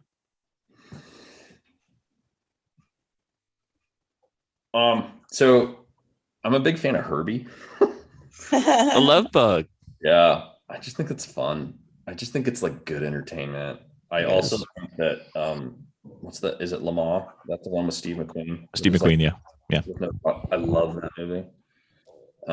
That goes into my brain space. Like, it's like, oh fuck yeah. Yeah. And I think it was the writing on it is so good. And then I don't know why, but like, I love two-lane blacktop. I just think it's like you're traveling, you're racing, like, I don't know. So, but I don't really have any good modern day. No problem. That's the first one we've had of that one. So that'll be fun. Some homework for our listeners. Yeah. Okay. So we have a plan. We try to give back to the racing community. We're trying to grow the community. However, we have to do something for our guests. And once we start playing the lottery and we win, because, that's just how we roll, we're going to have a desert island with a racetrack on it. And we want to make sure that each of our guests has their 5 cars that they want ready and waiting for them when they arrive on our island that we have yet to get. So what would your desert island top 5 cars be? Definitely a Porsche Cup car. Definitely a Super V8 car. Pretty much of any era. Really, beggar can't be chooser. Even though they're all good.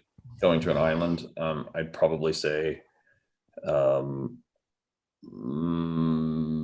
2015 Super V8 car. I mean, don't poke at me at that one, but like probably in that era.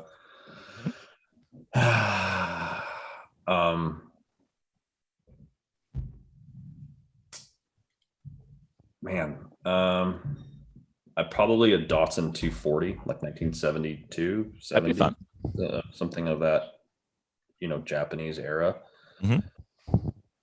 And then I would probably just build some like version of a gangster wagon in my brain. Okay. Well, that leaves. And that's 4, right? Yep, that's 4. You got one more. I don't know. We've had some weird answers. I would probably pull something out of the 60s. I'd probably pull like an old Pontiac 5-speed with like a bench, and I'd probably cage the back of it or something to that effect. That'd be fun. I'd want to run the gamut. I got Japanese, I got European, I got full race. I got I want it all. I want to like mix it up. All right. Well, Jen, your taco truck still reigns supreme. Yay. Yeah. Could have said a taco truck. Jen's bringing it. Don't worry. It's already there. Yeah. Vicky? I know. Sorry. I hit car. a wrong button. I know. I hit a wrong button. So hold on. I'm getting back. All right. So what is your dream car for a race to start a build from? If you could have anything to start a build from, what would it be? It can change. Next time you come on, we can ask again.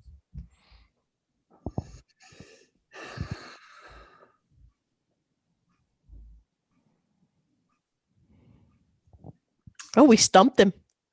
Okay. Too many choices. So this is going to sound really weird, but we have a 74 Capri. I really want to do an like a E39 wagon and 5 build race car. That would be fun.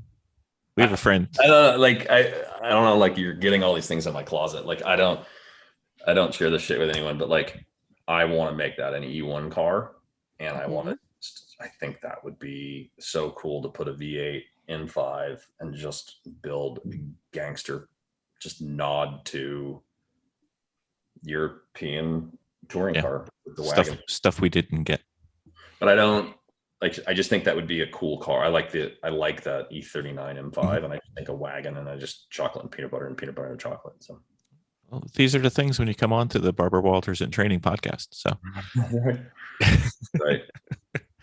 So what is the fastest? We got to do this last question here because I just got a Oh yeah. All right. Let's see. We got one more thing. Laser beam sticking out of her eyes. Let's go. Ladies, your choice. Oh, let me see. If you could race any car from history, any decade, what is your favorite car? Anything Super V. What is it? Anything Super V8. All right. Very well. That is the best racing, and it has the best arc of homologation, if you will.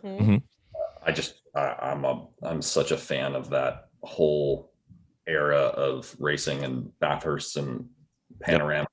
That whole thing. If I could race anything, put that on my Mount Rushmore. All right. Okay. That would be the world Mount Rushmore as opposed to the national Mount Rushmore. Yeah. Well, Peter, we thank you for coming on. If anyone wants to listen to a great podcast, they can tune into the Technik podcast that you host. It's awesome. And we do appreciate you coming on, and we doubly appreciate you asking for the second dose and going through some of our Fast and Furious questions. We've got more for you next time. You guys are awesome, and I'm glad that you're going to do the 25-hour. I'm glad it's on your list, and I hope that someone through all my jibber jabber learned something about that race, because it's fucking rad. So we not only learned during the podcast, I will be taking notes from our own podcast for the first time, so that's going to be fun. And then I will see you one way or the other this December, and we'll be down. It's great to meet you guys. Let's stay in touch. Will do. Thank you, sir. Have a great night. We come on. Bye. Thank you. Bye-bye. Bye. Dominating with Dawson. So we're welcoming Ben back. How are you, Ben? Well, I'm feeling very welcomed, so that's a good start. That is good. We love when you come on. All right. Thank you for having me. So I am really getting my hands dirty these days. You are. You've been doing a lot of work on the cars. Is that what you mean? I have been. I am kind of a little hung up on my Miata right now because people have sent me wrong parts. And Ooh, yes, that's no fun. no, it's really not. What do you mean by you're hung up on your Miata right now? Oh, so No. better.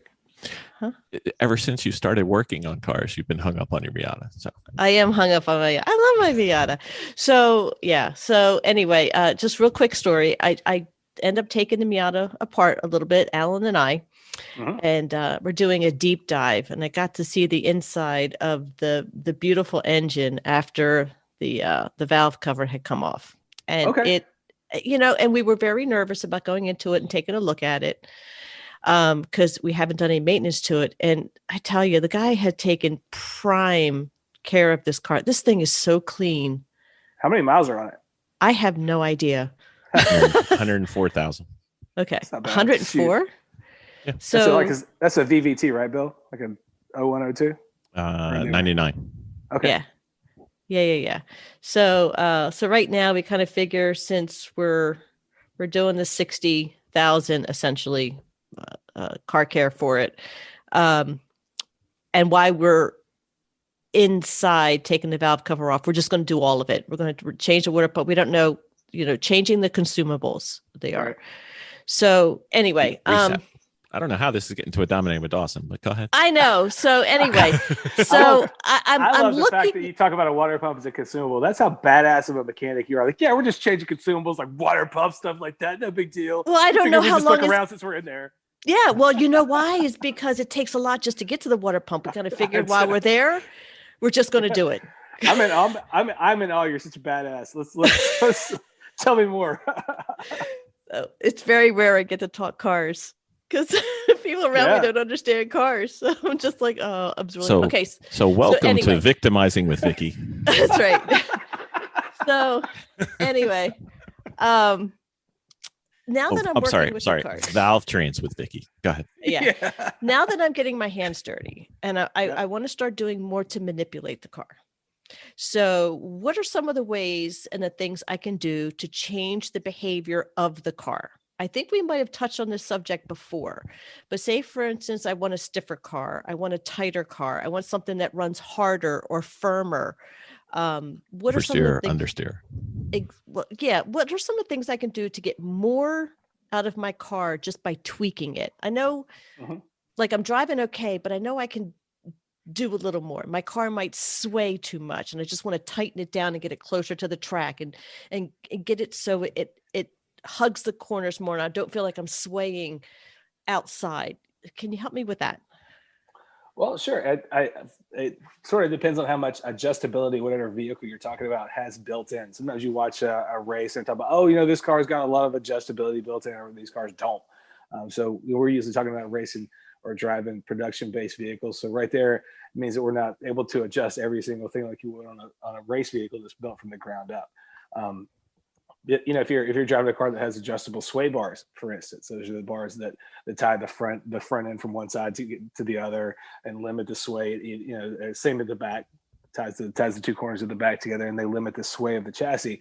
So in your specific instance, you were mentioning if a car had too much sway, if your sway bars are adjustable, that's an easy thing to try to work on right there. You can just sort of take it from the firmest to the softest setting, or vice versa, whatever you think would help you tie one end or the other together. Typically, if your car is understeering, you can try to soften the front and stiffen the rear. Or if your car is oversteering, you might want to stiffen the front and soften the rear. Okay. Does that make sense? Yes, it does. Yes, it does. So those are a couple of specific things if you happen to have adjustable sway bars. Not everybody does. No, I don't. Okay, you don't. I didn't know if you did in that car. I didn't know if you were angling through that. A lot of Miatas do. A lot of aftermarket Miata sway bars are adjustable. Okay. Do you know what I mean when I say adjustable and how you would adjust it? Okay, so for the people who would adjustable, by the way. I was going to say they got to be. But for the folks who are listening that don't know this, adjustable sway bars typically will have multiple holes in the ends, and moving the mounting location from hole to hole. Okay, will adjust it. So that's what we're talking about. I think typically, the farthest away, the hole that's farthest away from the bend in the bar is the softest, and the hole that's closest to the elbow in the bar or the bend in the bar is the stiffest setting. Okay. So, and another reason why I bring this up is that I'm really starting to feel it now when I'm driving the car and the stiffness of the car. And believe it or not, it was my SUV that I feel it on, because I have adjustable from an eco to a dynamic, which is more like a racing and more like a comfort. And when I'm driving on the highway, and especially if the road is curvy, I don't like when it's comfort, because then I feel the sway in the car. And sometimes I just want to lock it down so I can feel like I'm really kind of hugging into it. And now I'm starting to feel it in the cars more so, especially when I go into, say, for instance, my son's HPDE car, which I think we had discussed this. Well, his car versus my Miata, I felt that sway. That's an FR versus a Miata. Is that right? Is that what we're talking about? Yep. What kind of car does he have? Okay, 86. FRS. Yeah, 86. But same thing. And the same thing is like if I feel like I'm in an HPDE car that is not my Miata, because I know my Miata is very stiff, that I actually feel like I'm swaying outside and then back inside, and I'm used to hugging into the cars and being part of the car. Well, a Miata is going to ruin you for everything else. It does. It raises your expectations of what you want from a car, and nothing's ever really going to be a Miata for what it is. I mean, so those cars, even just the street version before you start to modify it for the racetrack, have more adjustability built in than almost anything else. I mean, you can adjust camber and toe and caster and that sort of stuff at each wheel, which is not always, I guess, not caster's only on the front, but either way, I mean, that stuff is very adjustable on Miata, and some of those adjustments you usually only be able to make it a race vehicle. So a Miata is a good place to start. It's hard to leave a Miata and go into something else. Like when you talk about how tight a Miata is and how well it hugs the road, how does that compare to the E36 race car that you had, or the truck? Well, the E36, it feels very large and beefy, and it feels like more car than I can handle, even though it probably isn't. It isn't. But you did fine in it. Yeah, it feels like a beast because it's so big compared to the Miata, right? Right, it is. Everything after a Miata, you're like, oh, what am I doing here? Yeah, I feel like I'm in one of those cars in Mario Kart when I'm in the Miata. I think I drove my first E30 after I've been driving a Miata for a long time, and I felt like I was in like this cavernous, huge space. Right, it's just an E30. It's a small car, very small car itself. I know. And of course, the one we have now, the E46, like rumbles. I'm terrified of this car. I know I could drive it, but I'm terrified of this car because, I have to be uncomfortable, comfortable with being uncomfortable with this thing. So I'm going to have to start moderately work up to it. What would you do to make the E46 feel more like the Miata to make you more comfortable in it? I know that E46 has way more power than my car does. And I have to be comfortable with that. And respect it more so, Gotcha. Because I'm going to be expecting things that car will do that my car does not do. Now, when racing, it's one thing that I had learned is that on the racetrack, lots of cars that are out there have advantages and disadvantages, and you always have to play to your car's advantage. Right. So, I think an E46 is a well-rounded car. It kind of does a little bit of everything. Yeah. When I think when you're driving a Miata, you got to take advantage of your opportunities. You can't lose any momentum. Right. Exactly. And you have to take it, its best is in the turns. Its best is in, those little tiny spots where you can squeeze into those, you got to play to that. And nobody better make me get off the gas if I'm in a Miata. Like, don't get in my way. Make me get off this gas. Right. I'll be going crazy. I know. So, Jennifer, you drive a different Miata. What are you thinking? I love the Miata. So Vicky drives a NB. That's a 1999. Mhm. It's actually got a turbo, but we turned the turbo way down. And Jennifer typically drives the newer ND, the 2019. Which is basically stock until we get it back, and then we're going to change the suspension a bit. But what are you thinking about the Miata? Is it how does it drive for you? Is there something you'd like to change? Is there something? No, I love the Miata. It's not very fast on the track, but that's part of the beauty of it. It just Actually, really, well, yours is different. no. I was in my instructor's car, exactly like yours, only gray, and that thing was freaking flying. His car is actually a little slower than the red one. Yeah. So I mean, well, I'm comparing it to like some of the BMWs, like that one, when we went to Michigan. Gingerman. Yeah, Gingerman. Yeah, I was put in that group with like 3 BMWs, and I just could not keep up with them. In the corners, I could, right? But as soon as we got on the straightaways, it's like, see you guys. You know what I mean? So just couldn't keep up with them, but certainly caught up with them in the corners. But aside from that, like it's perfect in the corners. It's so much fun in the corners. So much fun in the corners. Yes, absolutely. I have yet to drive that on the track. If I did, it might have been only once. Love driving the Miata on the track. I would love to drive both of those cars. If you'd ever get out of yours, you might be able to drive it then. But anyway, I think at one of our HPDs we should switch. Good thing we're going to one in 5 days. And just for one round. I've been in your car at an HPDE one time. Did you? Yeah. It was very early when we started. I drove it at one of the HPDs. So going back to the question. Okay. What was the question? Just kidding. So we were talking about things you can tweak and things you can change to make your car work better, right? To the surprise of absolutely nobody, I have a spreadsheet on this. Bill's our spreadsheet man. He's got a spreadsheet for everything. So if you look, I've got it by levels, and we put this together with the help of one of our former guests, Craig. And what is this to our audience? Well, I'm getting there.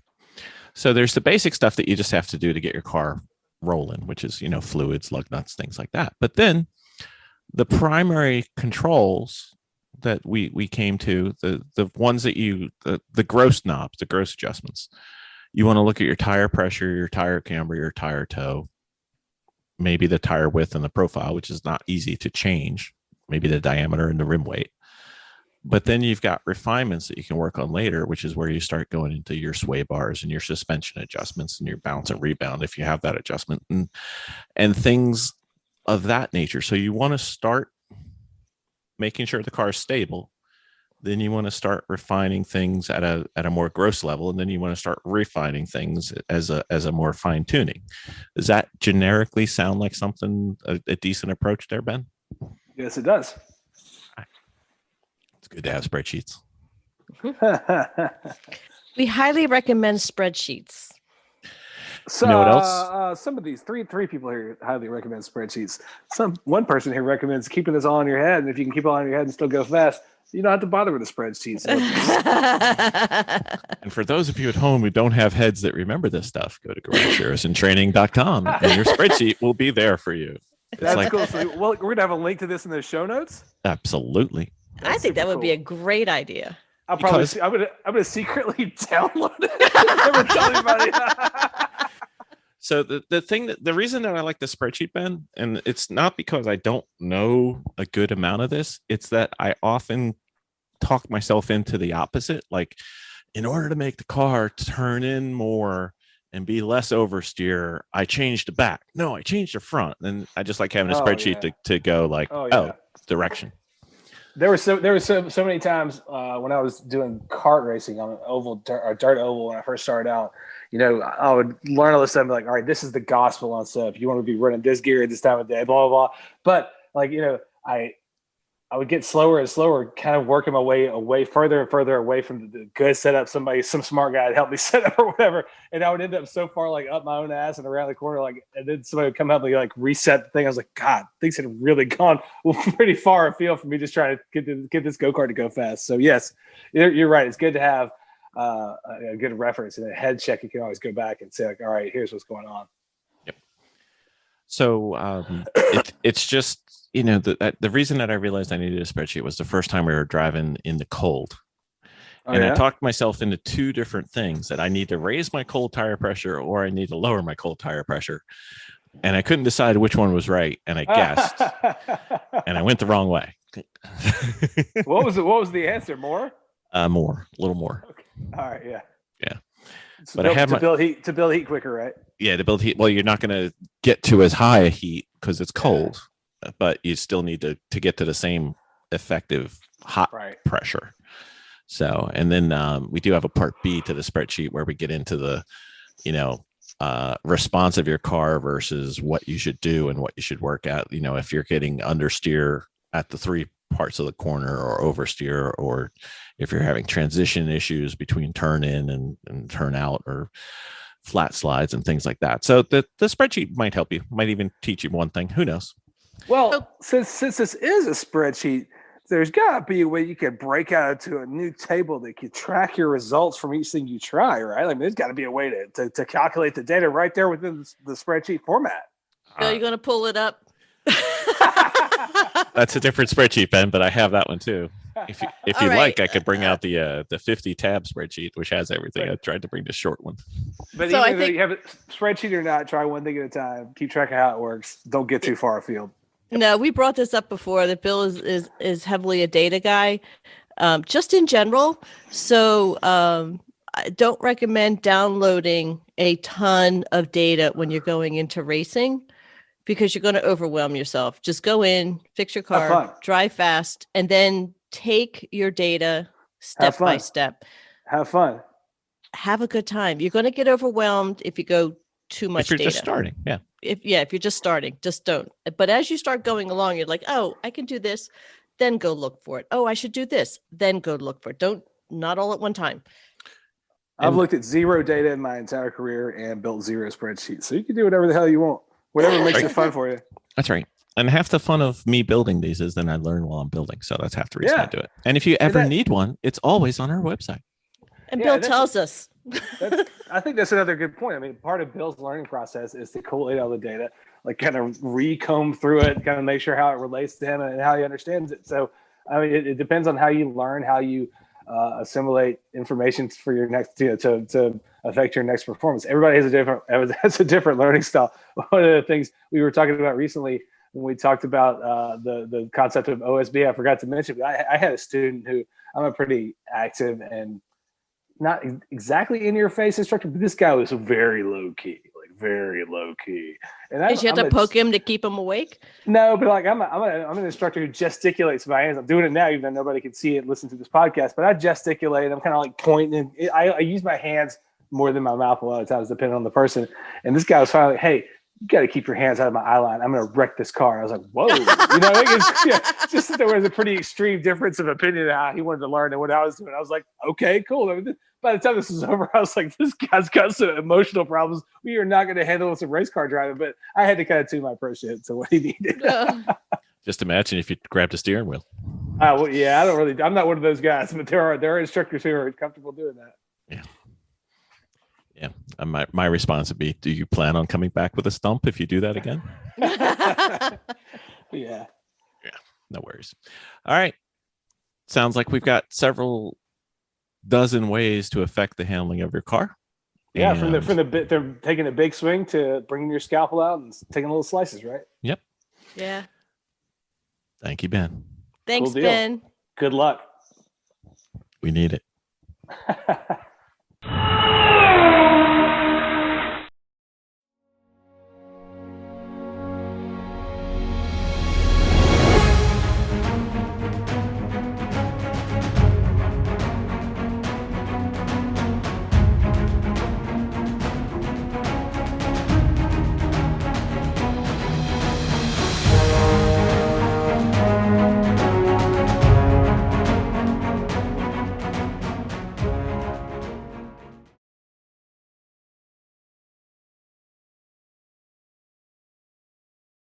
Come back, Peter. Oh, by the way, anybody who's fast is a cheater. Just it's nothing negative. That's just code. That's just his code word. So don't feel bad if he calls you a cheater. That means you're doing well.